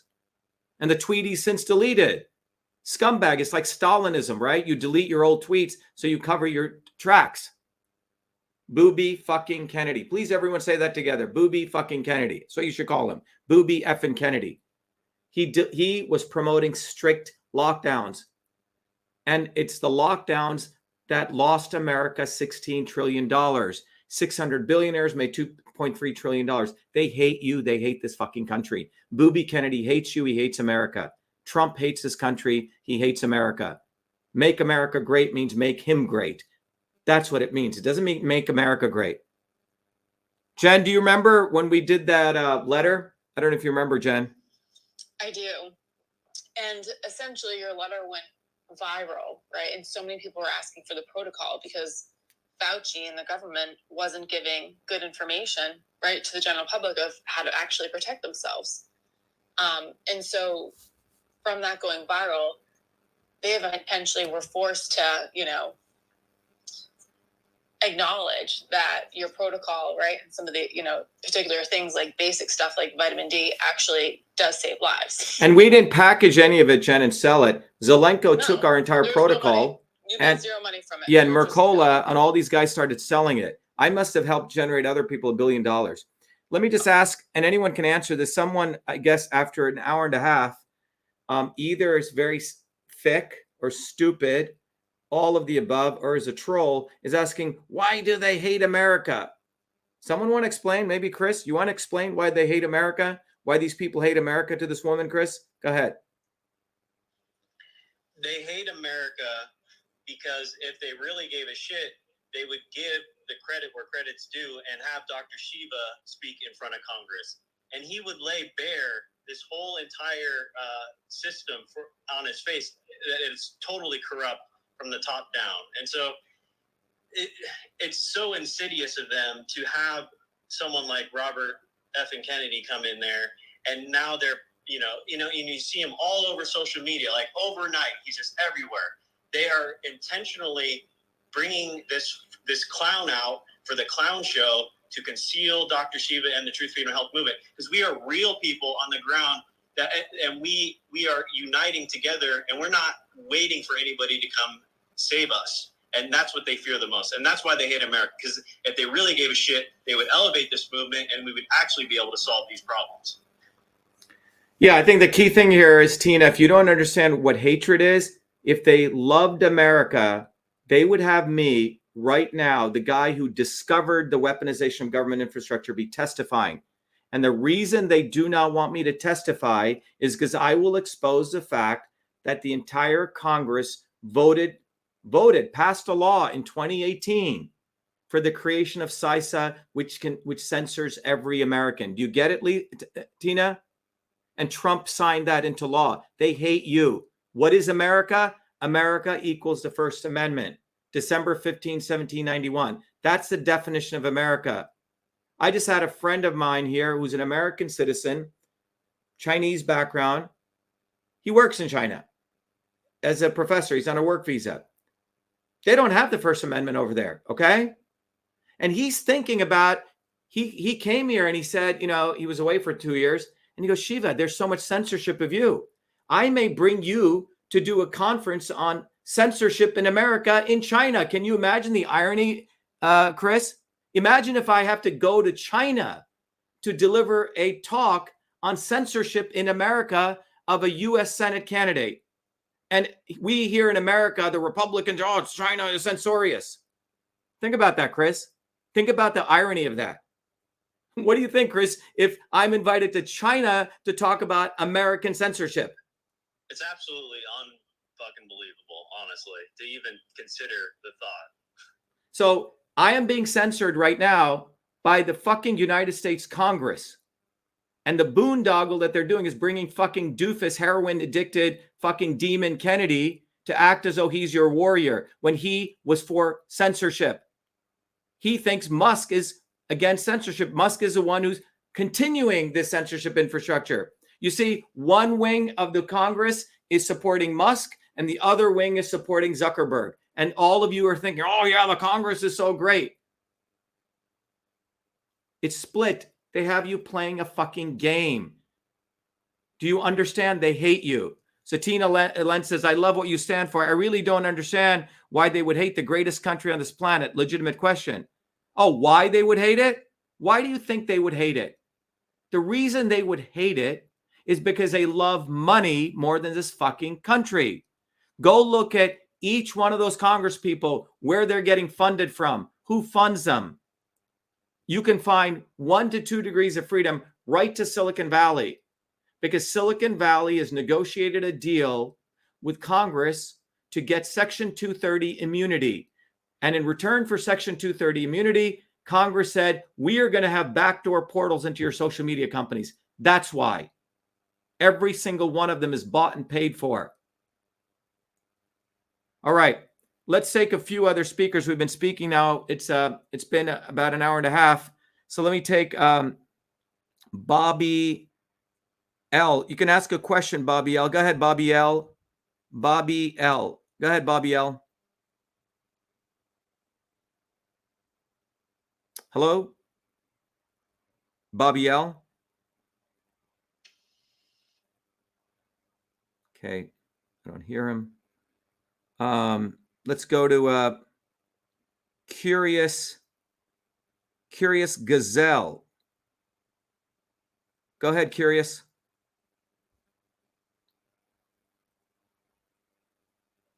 Curious Gazelle. Hi, Curious. What's your question? Hi there. Really amazing space. I just wanted to know, at what stage in your life did you kind of transcend the left-right divide, and what pushed you? Because in the beginning, you were sort of with the Republican Party, you supported Trump, Bannon even sort of endorsed you, but now you've transcended all of that and you've got a movement of your own. And how do you stop this movement of yours becoming engulfed by the same system? Yeah, so we have Curious Gazelle, and I see your profile. Investigative reporter, queen of deep dive, Scruton, died a Muslim, Soros supported Trump. Yeah, so let me answer. That's a great question. So first of all, Curious, let me sort of give you the backdrop of this, okay? Everyone in our movement, particularly in 2023, comes into it, has a very, very unique history because they have to overcome, forget the obvious establishment, Curious, but the not so obvious establishment, Trump and Kennedy. Once you overcome Trump and Kennedy, you're at a state of consciousness of understanding. You've essentially overcome all the bullshit. But let me give you my journey. I've always been interested, the movement we have is Truth, Freedom, Health, and we teach people how to look at the world from a systems perspective. Now, I got interested in systems because I grew up as a non-Brahmin, low-caste Indian. Vivek is a fucking bullshit Brahmin, and no one's bringing this up. And if you look at this guy, he's a fucking bullshitter. He's literally telling people one thing And he did another thing. He supported vaccine mandates. Now he's saying he didn't. He supported mask mandates. And he said, oh, the reason I supported mask mandates because I was a libertarian and I wanted to be anti-establishment because Fauci was against masks. Complete bullshitter. But that's how the Brahmanical race is in some ways. They bullshit people. Well, I grew up as a lower caste, the lowest caste in India. My parents should never have made it here. So I got very interested, curious in systems. Like, why the fuck is there this caste system? So I studied every political revolutionary, Lenin, Marx, Thomas Paine, Che Guevara, everyone I could get a handle of, left, right, center, right wing, etc. So I was very deeply interested in political systems, but I was also interested in medical systems. My grandmother was a healer in a small village that had, no running water, but she empirically used an ancient system of medicine. I've been involved in systems. Now, came to the United States when I was a kid, did a lot, had the opportunity to create email, go to MIT. But in 1981, when I came to MIT, one of my mentors was a guy called Chomsky, okay? And I didn't agree with everything Chomsky said, but he was a good theoretician to talk to, and I understood the origins of the Indian caste system. And then I went on my own, and I had problems with Chomsky because he was really supporting the left. And in 1984, curious, is when I realized that the establishment has the head of the establishment, and then it has the two shoulders, the obvious left and the obvious right. Like in the United States, the obvious left establishment is people like the Obamas and the Clintons and the Nancy Pelosi's. The obvious right are people like McConnell and the Bushes. But at that time, the left was losing, the left establishment, when Mondale was running against Reagan in 1984, was losing its grip on the left. And as a young idealist student, there was a guy called Jesse Jackson running, who was, by the way, part of the Reform Party where Trump came from. And Jesse Jackson was talking all this movement building stuff. We're going to build a bottoms up movement. But he was directly connected with the Democrats. Very, very important. He was a left wing of the shoulder of the left Democrats. Does that make sense? Curious? Let me unmute you. Does that make sense? I can't unmute her for some reason, but if you can unmute yourself, curious. So that's what I realized. That makes sense. And I was tricked by Jesse Jackson. And then I saw something interesting. The reason I was tricked is a lot of us write, oh my God, Jesse Jackson's anti-establishment. But on the floor of the Democratic convention, he gives all of his votes to Mondale. And I heard he got a airplane out of the deal, a private jet. I haven't been able to verify. That's what the hearsay is. And he basically gives this long speech. He says, we have to support the lesser of two evils. And I said, fuck this. I'm never, ever going to vote again. At that time, the right had their right wing, which was a Tea Party. So I never voted in my life but I started building movements. At MIT, I created a radical newspaper, a revolutionary newspaper, which exposed the left and the right. We attacked the administration. We organized the food service workers. There's a picture of me burning the South African flag on the steps of MIT. We made sure more women. MIT only had 20% women in those days.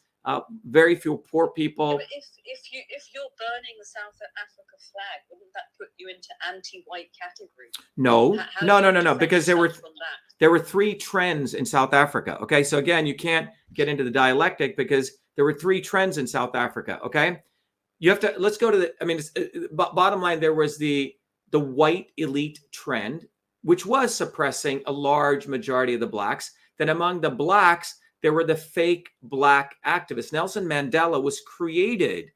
He was not a fighter for the black people. In fact, after Mandela came to power, the conditions of black people in many ways worsened because you had a black bourgeois come in. And then there was a third trend, which was truly the revolutionary trend, which got suppressed at that time, involving revolutionary whites and blacks. Now, in the United States, on the left movement, people like Jesse Jackson, people like Bernie Sanders, and now AOC represent that left wing. Now, so when to answer your question, when Trump ran, if you remember, curious, he said enough. He was on the stage. He did something very clever.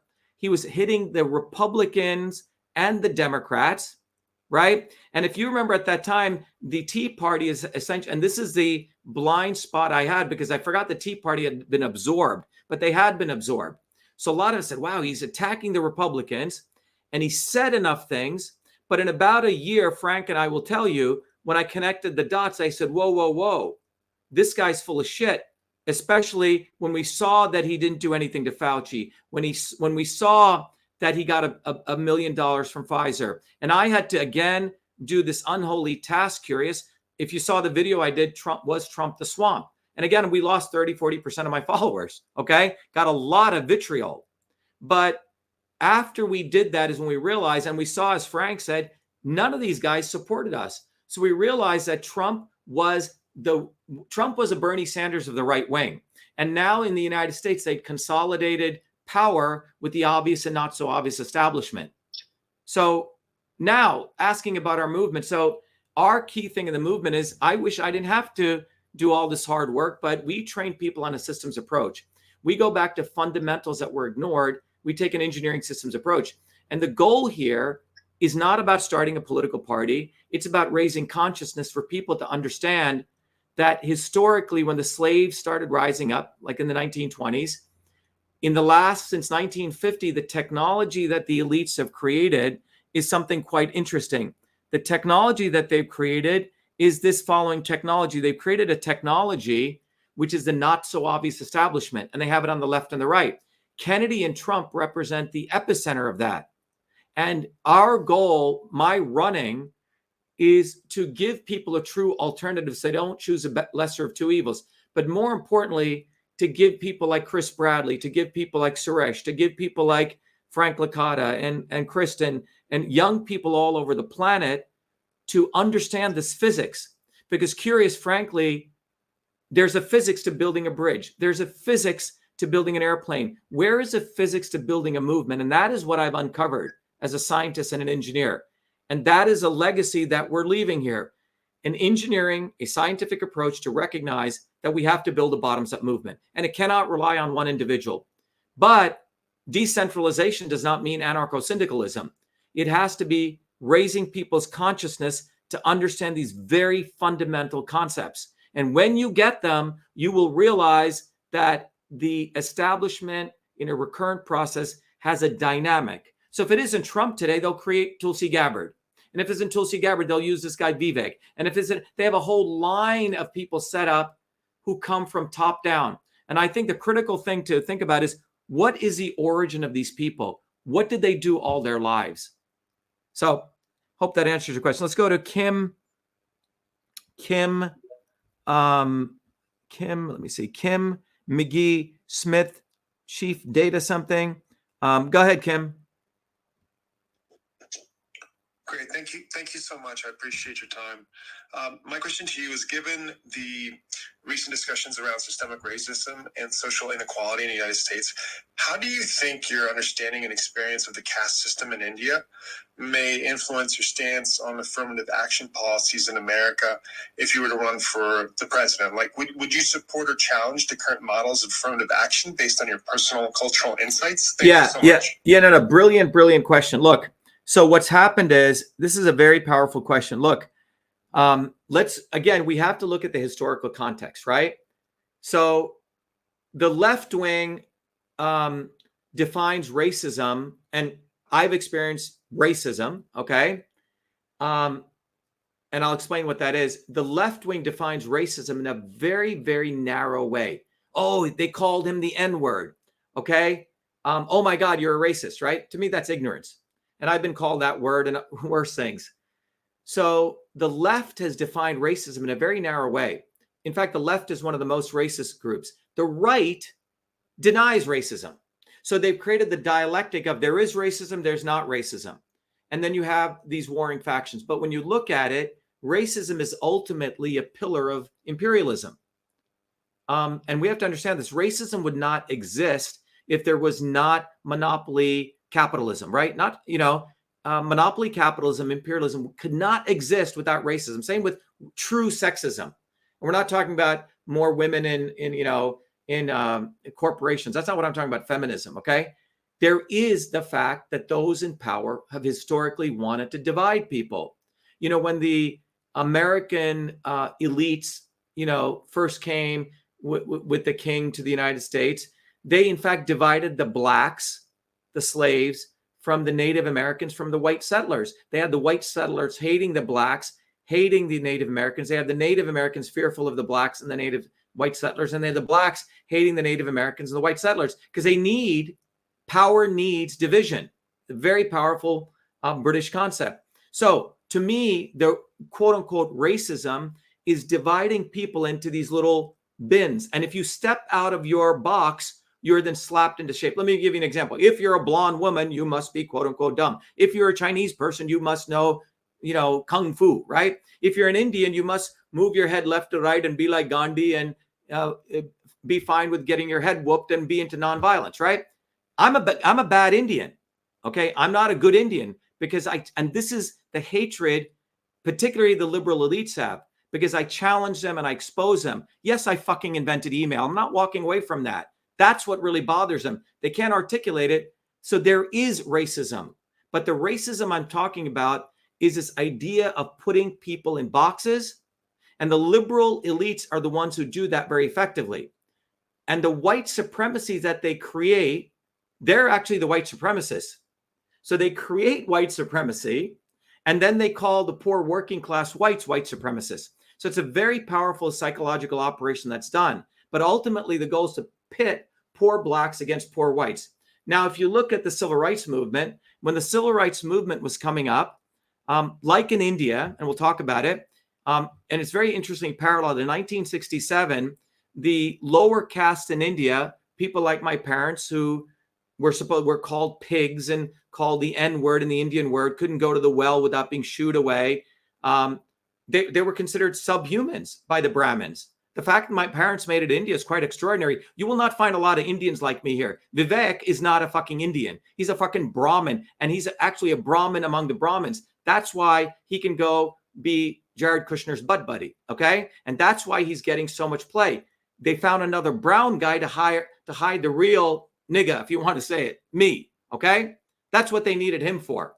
But the reality is, in the 1960s, whether it was India or the United States, there was an upsurgent movement against addressing the fundamental issues of race and poverty. And the fundamental call of the civil rights movement was infrastructure in the inner cities. Infrastructure, be it in Appalachia or the inner cities. And that was a bottoms-up movement. In India, the Brahmins used to say, oh, you non-Brahmins are dumb and you're stupid. You can't be engineers. You can't be mathematicians.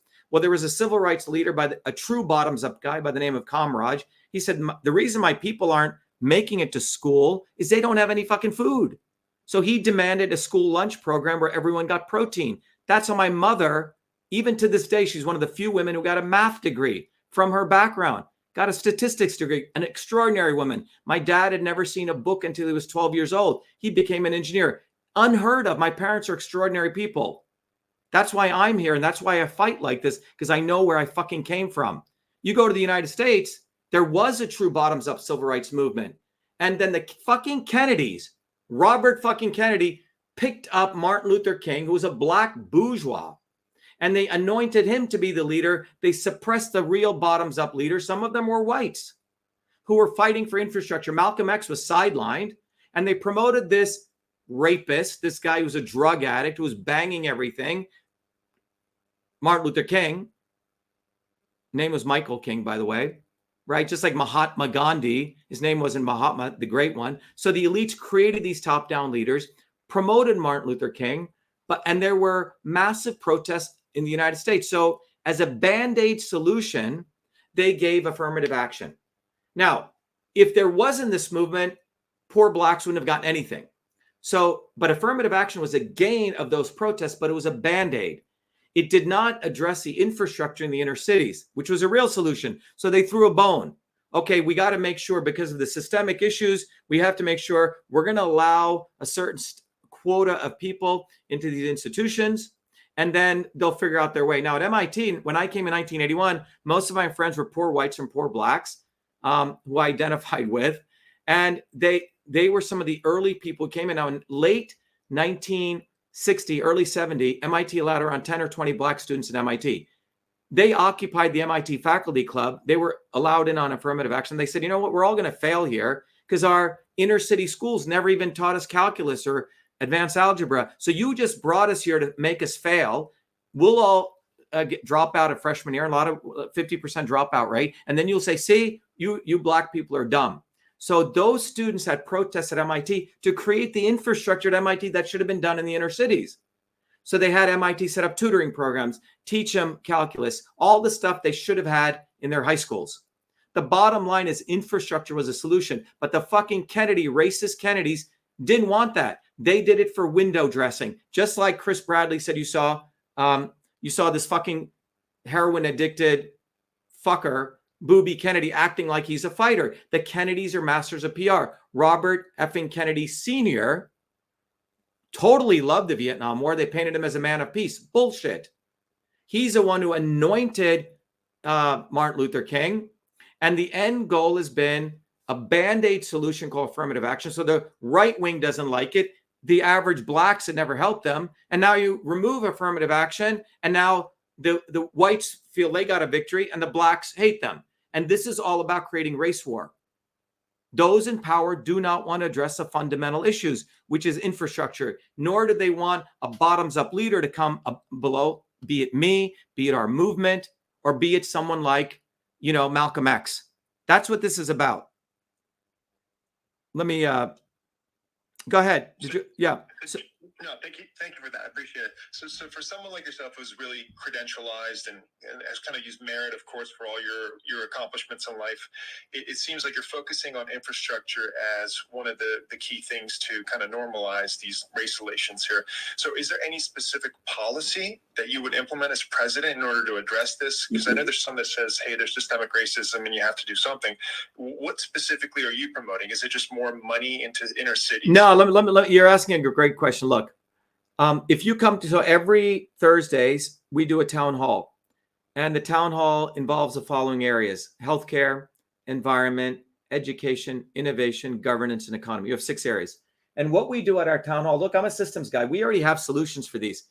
Let's be very, very honest. Let's be absolutely honest. The judiciary is corrupt. I've seen it with my own eyes. The legislature is corrupt, right? And the presidency is corrupt. So my winning, what would I do differently? You know what I would do? I would do nothing different. The goal of a president, in my view, in the current century, 21st, 22nd century, is to use the bully pulpit of the presidency as a megaphone to educate 8 billion people. That's what the United States president should be doing. So if you saw the swarm video, that's a policy video. That video got out in spite of the shadow banning, and everyone should go see the swarm video to about 20 million people. What is that swarm video? In 15 minutes, in a very simple way, the little blue marker and a whiteboard, I explain to everyone who are the elites. It's not just one person. It's not like the Jews or the Rothschilds. It's not any one individual. It's a swarm that uses that. Their goal is power, profit, control. They use their infrastructure, which is the 100 university presidents, Hollywood. It's a whole network. They operate in some ways through telepathy. They input fake leaders. They input, policies, which ultimately are making people fat, dumb, and happy, and making people reliant on that swarm. So that little video is a very powerful video. What does that do? Ultimately, I believe in decentralization, and I believe in raising of consciousness. And this is something I learned watching the breakdown or the attempted breakdown of when real change occurred. How did my parents break the caste system? They got educated. You raise your consciousness. And the modern consciousness raising is going to come from people understanding this dynamics of systems. Look, the 10 to 20,000 elites who advise the leaders in many of these countries, they go learn system science. George Soros is one of the leaders in reflexivity theory, which is system science. I used to teach system science.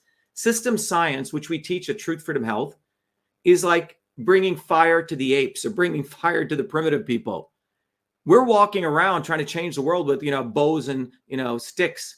But system science is what Henry Kissinger knows. System science is what the elites know, but they use this very powerful knowledge to manipulate people. So my view is that ultimately it's education. Well, how do you solve the real issue of racism? Well, racism is never going to get solved unless we solve the fundamental issues of really deep income inequality. You have to address that. And this is not a left thing or a right thing.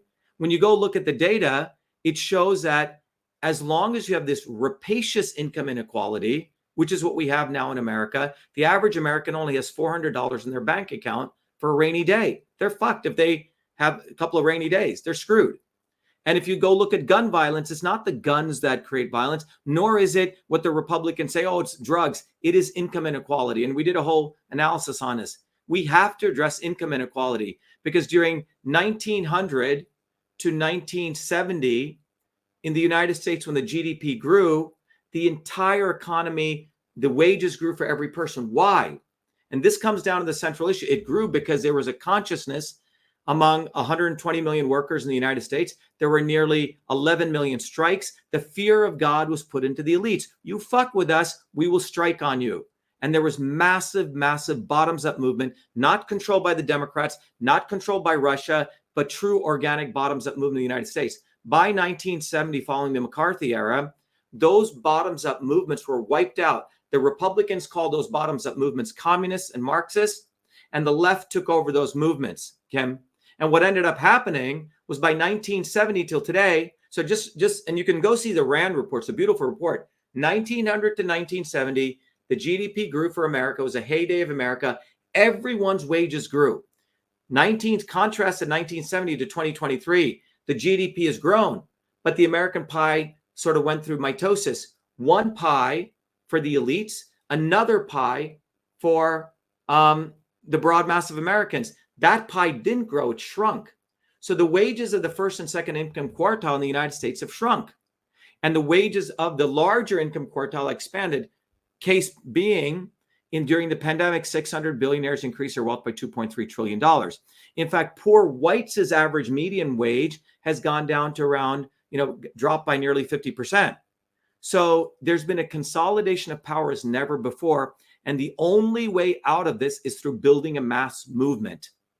That's it. So my running for president, Kim, is to give people an alternative to say, oh, it's not left or right. It's not Democrat or Republican. It's like we have to build a fucking movement.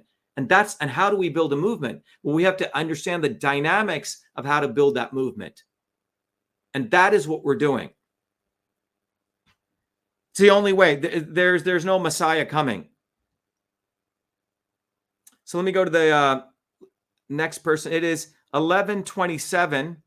Let's take a couple more questions. Let's go over to, I'm just going to choose, we have someone here called Chris Philby.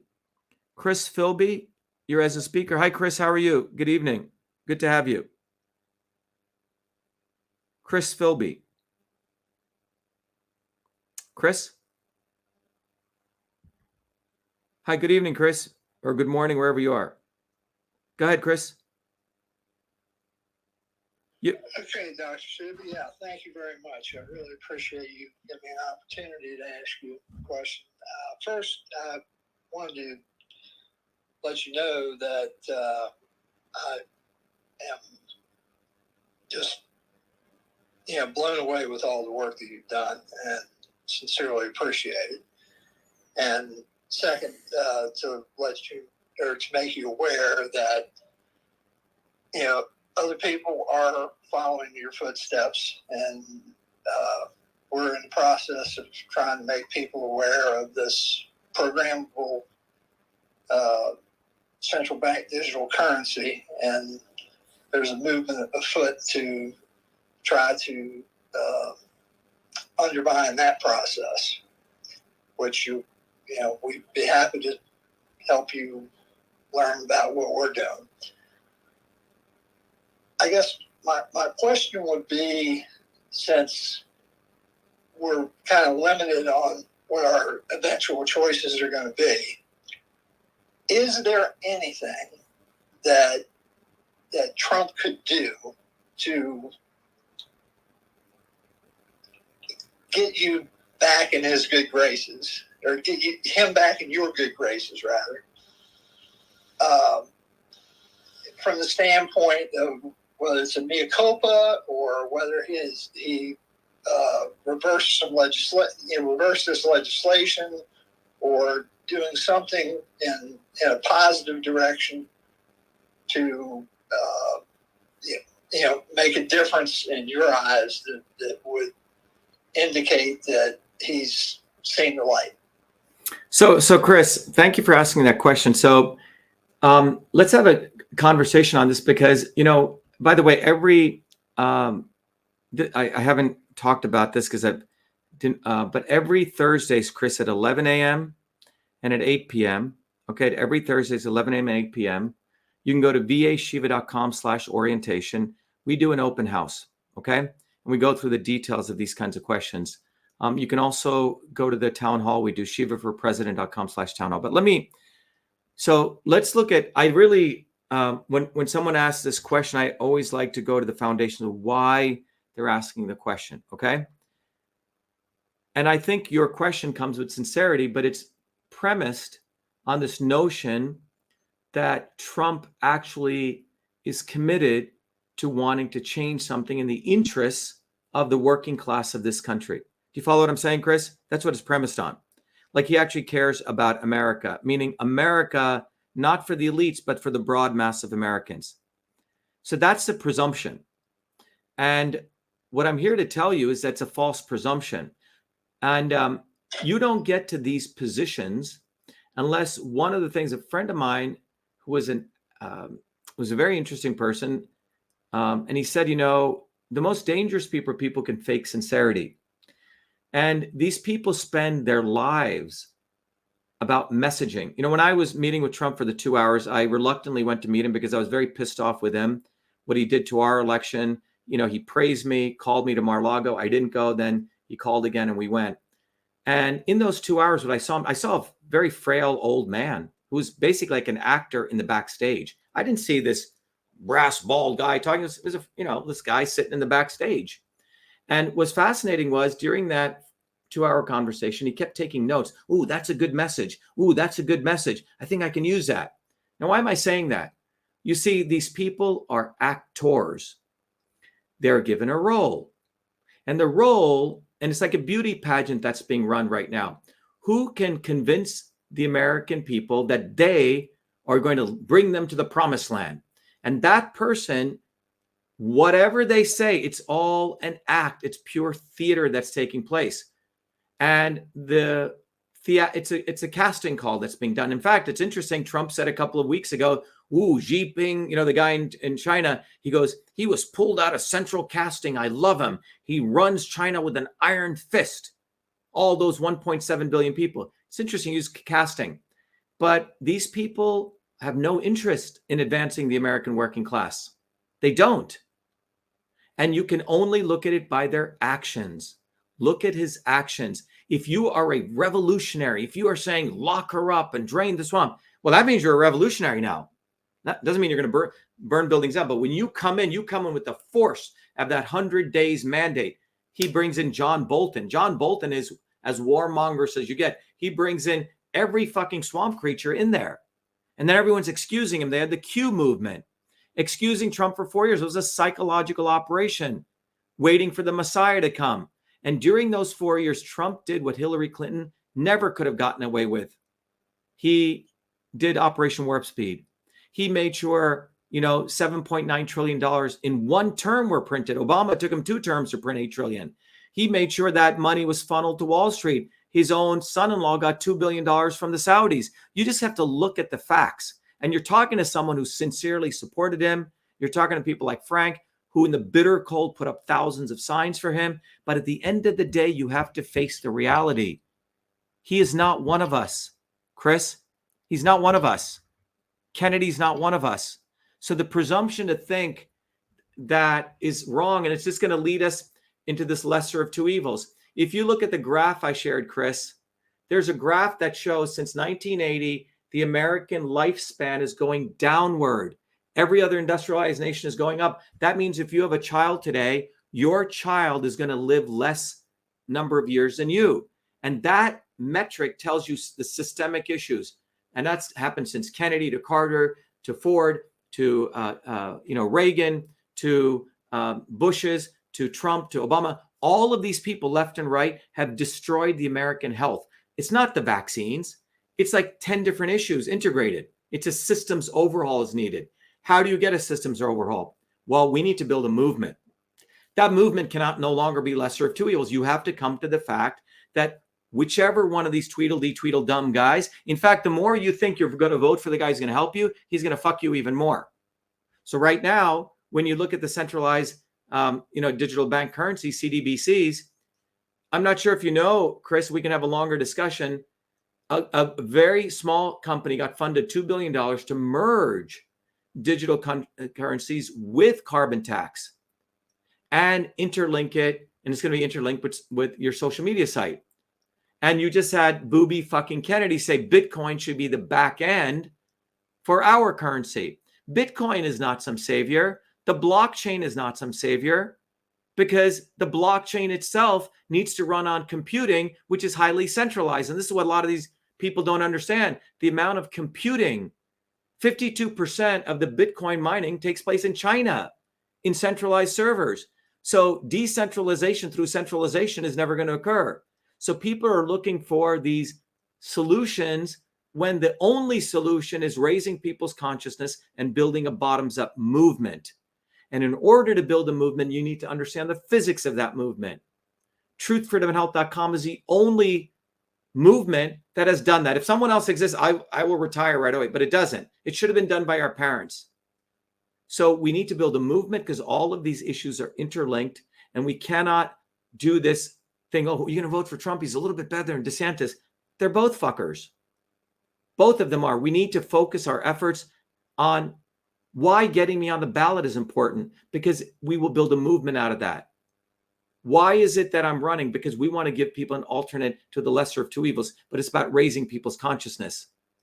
This is about the individual recognizing that these people hate America. Trump doesn't love America. As Frank said, if he did, he would have been all out there supporting our campaign against Elizabeth Warren. He did shit. If he loved America, I went and met with him first for 2 hours. He said, what do you want? What do you want? I said, I don't want anything from you. I said, you fucking supported a guy in Massachusetts who committed election fraud. The next meeting I went and I said, and you know what? You should allocate some of that $25 million of the $500 million you raised off my back, off my work, to creating a real research powerhouse which could expose election systems issues. He did nothing. Please get everyone through their head. Trump's businesses were all fucking failing. It's all bullshit. Oh, he was such a great businessman. He sacrificed. He just made $555 million out of golf courses. He didn't make that kind of money. Everyone listen very carefully. The swarm doesn't give a fuck about you. We have to let go of this ethos that they are going to come and help us. They don't give a fuck about us. It's all theater.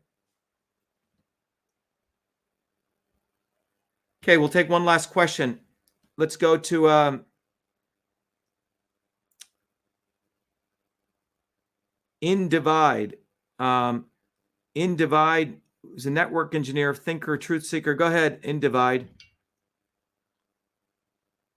Individe.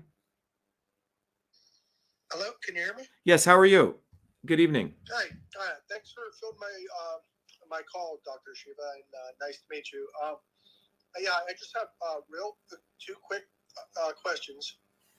One on this space, I would like to know, could you give us a real quick summary on your religious background? And the second quick question is, are you going to be participating in the debates? Thank you. Yeah, so let me just ask you one question on that. Individe, can you just come back on? Yeah. So one of the reasons that people left, what was the reason that people came to America initially? Because of religious persecution, right? Yeah. Right. That's one. Yeah, well, it was a very important one, right? And one of the foundational principles was a religion was supposed to be very personal to somebody, you know? And government and the state should be separated from that. Not that people should not bring their views into it, but so to me, my relationship with God is very, very personal. And, very close friends of mine who are evangelical Christians will say, Dr. Shiva has the Christ mind, he sees things, he's connected. And so we can talk about Christ. And I believe 90% of Christians don't even know who Christ is. Particularly the evangelicals get manipulated by the Zionists, which is unfortunate. Yeah, I not to cut you off, but the reason why I bring it up is because obviously, these last 7 years in America, we're drifting. This country was founded, right? We're based on the idea that our rights are given to us by God, right? So I think that any candidate that runs going forward, I think this is going to be a very important decision for a lot of voters. Based on, I think the candidates they're gonna need to have a strong religious belief. Well, I think you have to look at these people's actions. I can tell you, I think you should judge me by my actions. I could tell you, I have a deep relationship, very personal relationship with God, but you should look at my actions. And, I was brought up, I went to Catholic school. The Hindu religion is interesting because the Hindu religion believes actually Christ is a son of God, and they believe God sends his messiahs at different times. I've gone to every Christian church you can imagine. But in my study, ultimately, all the greatest spiritual leaders, no matter how much they talked about extracorporeal events, ultimately it was about service here and now. I would say 99% of Christ's life, in my view, in my connection, was exposing the not so obvious establishment, the Pharisees and the Sadducees. And yet I find so many Christians having these major contradictions, massive contradictions. So I don't like to talk about, because I will have to go off on a lot of people who claim they're this religion, that religion, because I find them actually to be bullshitters, and particularly people who use the word of Christ. And in my view, the thing that resonates with me with the founding of America was some of these rights are inalienable rights. They are independent of some individual, right? They come because of who we are. And so I have a real problem. And I've gone off, if you look at the life of Christ and you really study it, in my view, and I've studied from many, many different vantage points, it's like doing particle physics because you can only see it by the actions. 7 days before Christ is crucified, he was exposing the Pharisees and the Sadducees, and he whipped the shit out of these people multiple times. And no Christian ever wants to talk about those incidents. That's what I find fascinating. Oh, yeah, Christ died for your sins. Okay, well, let's talk about what he did right before he got crucified. Oh, that was just an anomalous event when Christ took the whip and he bit that was just something he was angry. No, that is to me the central event of Christ's life, that he connected heaven and earth in a very profound way. And if you're a religious person and you claim to be, whether you're Hindu, Muslim, Christian, whatever you are, look at your prophets, look at your messiahs, what they did, their actions. And you will find ultimately they fought evil on this planet. And ultimately they exposed the wolves in sheep's clothing, as someone just put up. And that is what we're doing. Fucking Kennedy is a wolf in sheep's clothing. Same with Trump. And to me, that's being a good Christian. You expose that, you're a good Christian. Don't. Yeah, if I could just add one last thing here to this. But that's I want to bring it down to a very grounded level. You have look, I saw the film Sound of Freedom. I know Edward, who did the film before, but all these guys are Catholics, and not one of them has exposed the Vatican. Like, come on. The Vatican is a center of pedophilia. Why haven't you talked about that? So the contradictions are so fucked up. So yeah, I go watch a movie. Okay, I make $100 million. And the Catholic Church is a center of pedophilia, which is a foundation of child trafficking. And you leave the Catholic Church out of it because all three of them are Catholics. So I got a problem with that.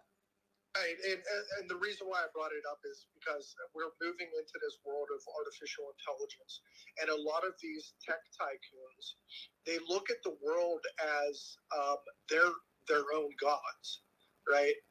Let's just be honest about it, right? They think that their talents don't come from God; they come from themselves. And yeah, but I know that you're a big Trump supporter. Let me ask you: how can you support Trump when he banged all these women and paid off the prostitutes, So you're asking me about God, but I really think you should ask about your support for Trump when he's a vile human being, and I supported him. So you got to think about that before we talk about God any further. Thanks.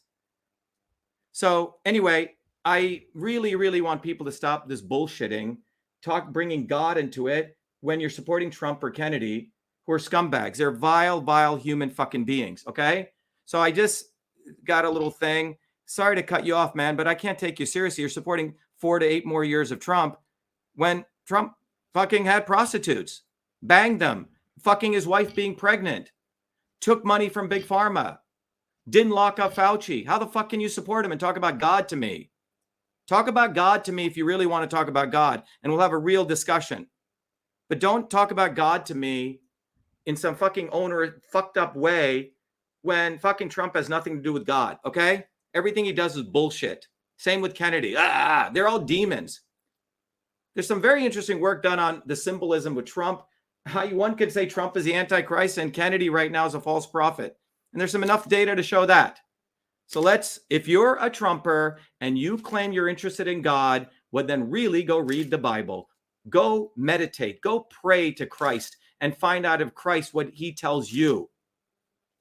So time for some fucking reality. And with that, I want to end with John Medlar, who's I think John just left, who's a very devout Catholic. John, why don't you end this thing? Because you and I have had a lot of these discussions, John. Go ahead. Yeah, you brought up the Vatican a second ago, and any faithful Catholic who believes that the Catholic Church is the church that Christ founded through his apostles wants the church purged of all these pedophiles. So if you're a serious Catholic or a serious Christian, you don't accept these contradictions, particularly in people who claim to be princes of the church. I'm talking about the bishops, for example. Like, we need a bottoms-up inquisition is what we need in Christianity, basically. There needs to be an absolute bottoms-up movement in the church that whips the hell out of these people. So, and I think, John, in closing, one of the things we fundamentally need to talk about is ultimately the leaders of a nation or a country reflect the consciousness of the public. So right now, the people that we have in power say one thing and they do another. Their words don't match their deeds. Congress shall pass no laws, we close, right? To abridge the freedom of speech.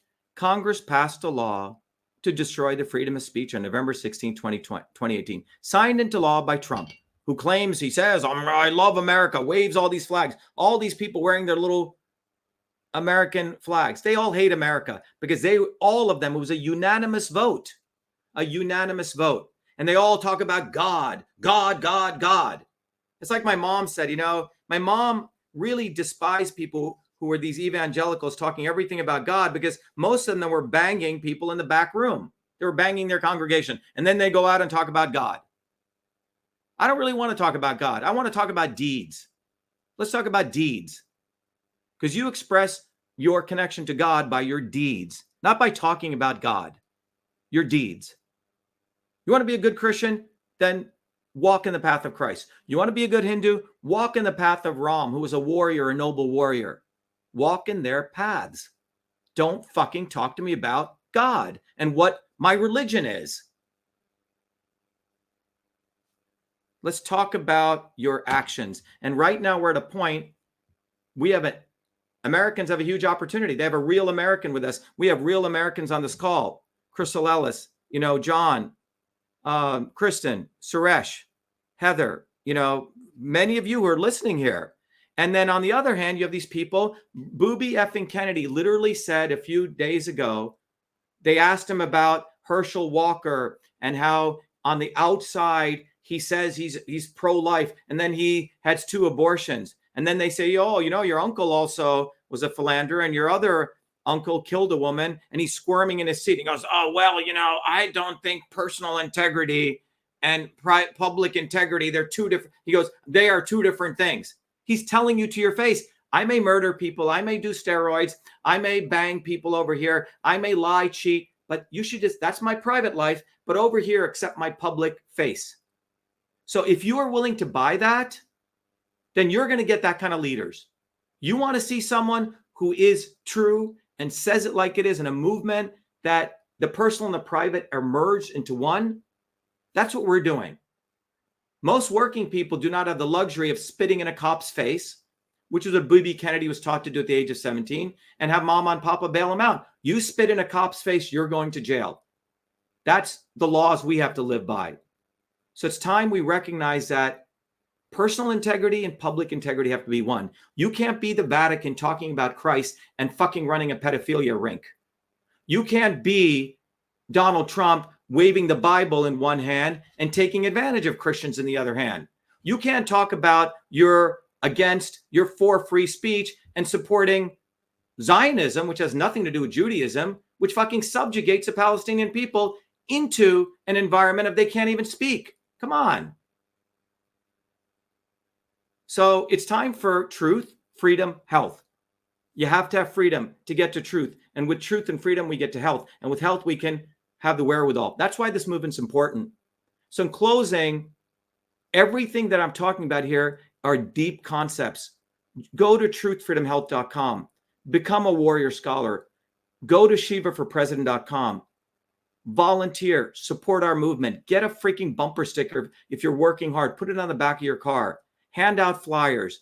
Make up your own things. Poster boards. We had a guy called Jason Long out in the middle of a big highway, basically giving the finger to Elon Musk because they shadow ban us. I mean, a guy with my stature with 300,000 followers only gets 40 people on a Twitter space. Come on. We're shadow banned the fuck out of it by Musk.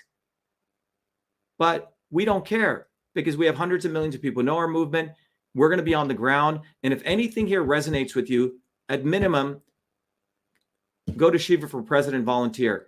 Go to truthfreedomhealth.com. Come to our open house. But this is about you. Your consciousness will be reflected in the leaders you have. You have a low consciousness and you accept Booby fucking Kennedy taking steroids, which, by the way, have 100,000 times more chance of causing blood clots, created by Big Pharma, a $250 billion emerging industry. mRNA is going to be about 120 billion, which also causes blood clots. But legal steroids have a 10,000 times to 100,000 times more chance. These people have contradictory up the wazoo. So I want to thank, as we close, our host. Crystal, did you want to say anything as we close? Crystal Ellis? Oh, geez, I don't want to keep anyone on. But yeah, there's a lot of things that we could say about these characters we're trying to talk about to everyone here, that they want to hold on to these, false idols and false gods. It's time to completely let it go. They're obviously here to mislead you. Like Dr. Shiva's just trying to show, anyone can do this research on any of these people. It's right there. It's to the public. If you don't think that he endorsed Hillary Clinton, look it up.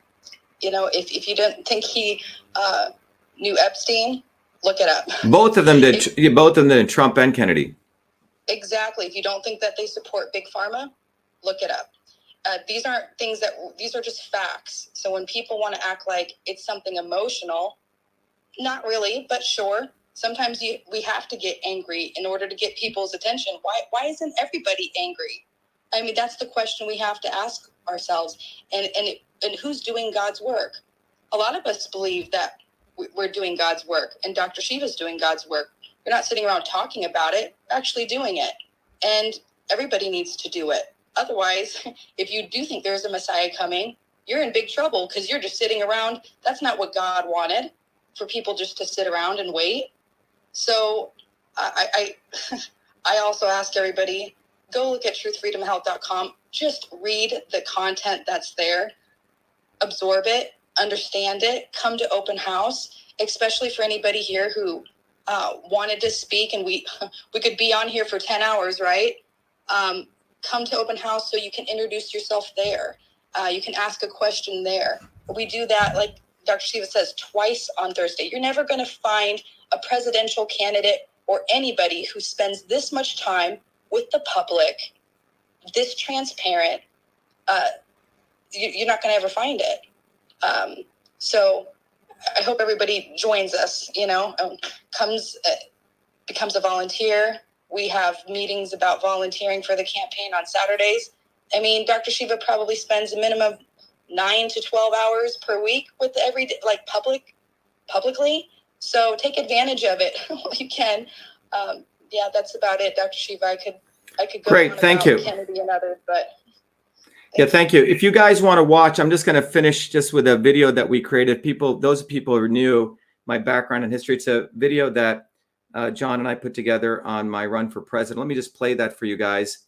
And then who would have ever thought I'd be running for president of the United States of America? I was born a low caste untouchable in India's caste system, a system of aristocracy, oppression, and racism. My name is Dr.SHIVA Ayyadurai. I'm an MIT PhD, a Fulbright scholar, a scientist, engineer, entrepreneur, and inventor. My family and I left India to come to America on my 7th birthday. I grew up in the working class neighborhoods of New Jersey, playing baseball, mowing lawns, painting houses, and coding software. My friends and neighbors are blacks, Italians, Irish, people of all races. As a 14-year-old, I wrote 50,000 lines of software code to create the world's first email system and was awarded the first U.S. copyright for email, recognizing me as its official inventor at a time when copyright was the only way to protect software inventions. I did that long before I ever came to MIT, revealing that big innovations can occur anytime, any place, by anybody. Growing up, I saw politicians dividing us by race and religion in both America and India, to have us fighting each other while they remained safe in their gated communities and in their playgrounds of Hollywood, Martha's Vineyard, and Silicon Valley. I'm a fighter. I fought racism and exposed their imperialist wars, fought for workers, and put my life on the line against global corruption. I never wanted to run for political office. All that changed when I saw working Americans as never before being duped by the establishment and the not-so-obvious establishment. Across left and right, we were being sold out and made to forget why we came to America and why America existed. Lawyers, academics, billionaires, celebrities, and politicians, elites, Clintons, Kennedys, Bidens, Obamas, Bushes, black and white have hijacked America. They printed trillions for their friends. They delivered crumbling infrastructure, corruption, and racism. They've transferred trillions to themselves, dividing black and white, fear-mongering, and fake science. Lockdowns and censorship, dirty air, food, and water, pushing drugs upon us, making us sicker. We've been sold out. One set of rules for them and another for us. We deserve a warrior with a history of courage in putting everything on the line for you, who believes in you, not them, who has created a movement bottoms up for truth, freedom, health. I've exposed their lies at the right time, never waiting until it was popular. I've exposed their false gods who exist to lead you back to them. I've exposed their fake science of lockdowns and masking and provided you solutions to fight them and win and protect your immune system, saving millions. I exposed Fauci, galvanized the Fire Fauci campaign when others remained silent. When they stole our election, we sued the government and Twitter in our historic 2020 federal lawsuit, exposing in bare view the government and big tech censorship infrastructure, the unholy alliance between government and social media companies. Where was Elon and his grifters? They stood by the sidelines and did nothing. They did not use their megaphones to help us when it could have made a big difference. Now our movement grows for truth, freedom, health, independent of all of them. Every day, millions are learning the science of systems, the knowledge the elites do not want you to have, so you may learn how to think, stand up, and fight, independent of the establishment of left and right and their fake heroes.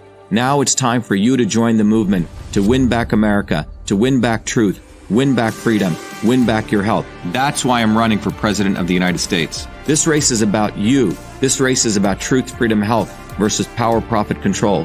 We've had enough. They think we'll fall in line and vote again for their lawyers, celebrities, billionaires, and chosen ones from above. We choose our heroes from below, from the rank and file, who do what is right at the right time, not when it's convenient and popular. They can never represent us. What America needs is a movement by the working people, for the working people, who are educated, organized, decentralized, and fight for independence from their systems of control. And that movement exists. It's ready for you. We don't need them. We need us to go bottoms up, neighbor to neighbor. My journey, your journey are all the same. It's our time. It's time we had one of us. It's time to win back truth, freedom, health, to win back America. Be part of this historic movement, all the way to our victory on November 5th, 2024.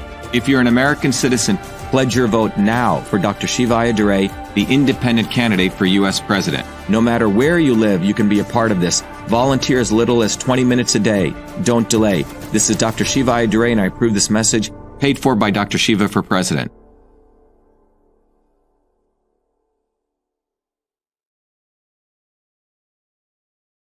We will do more of these Twitter spaces. I'm just going to sign off on social media. I'll be right back on Twitter space. So be well, everyone.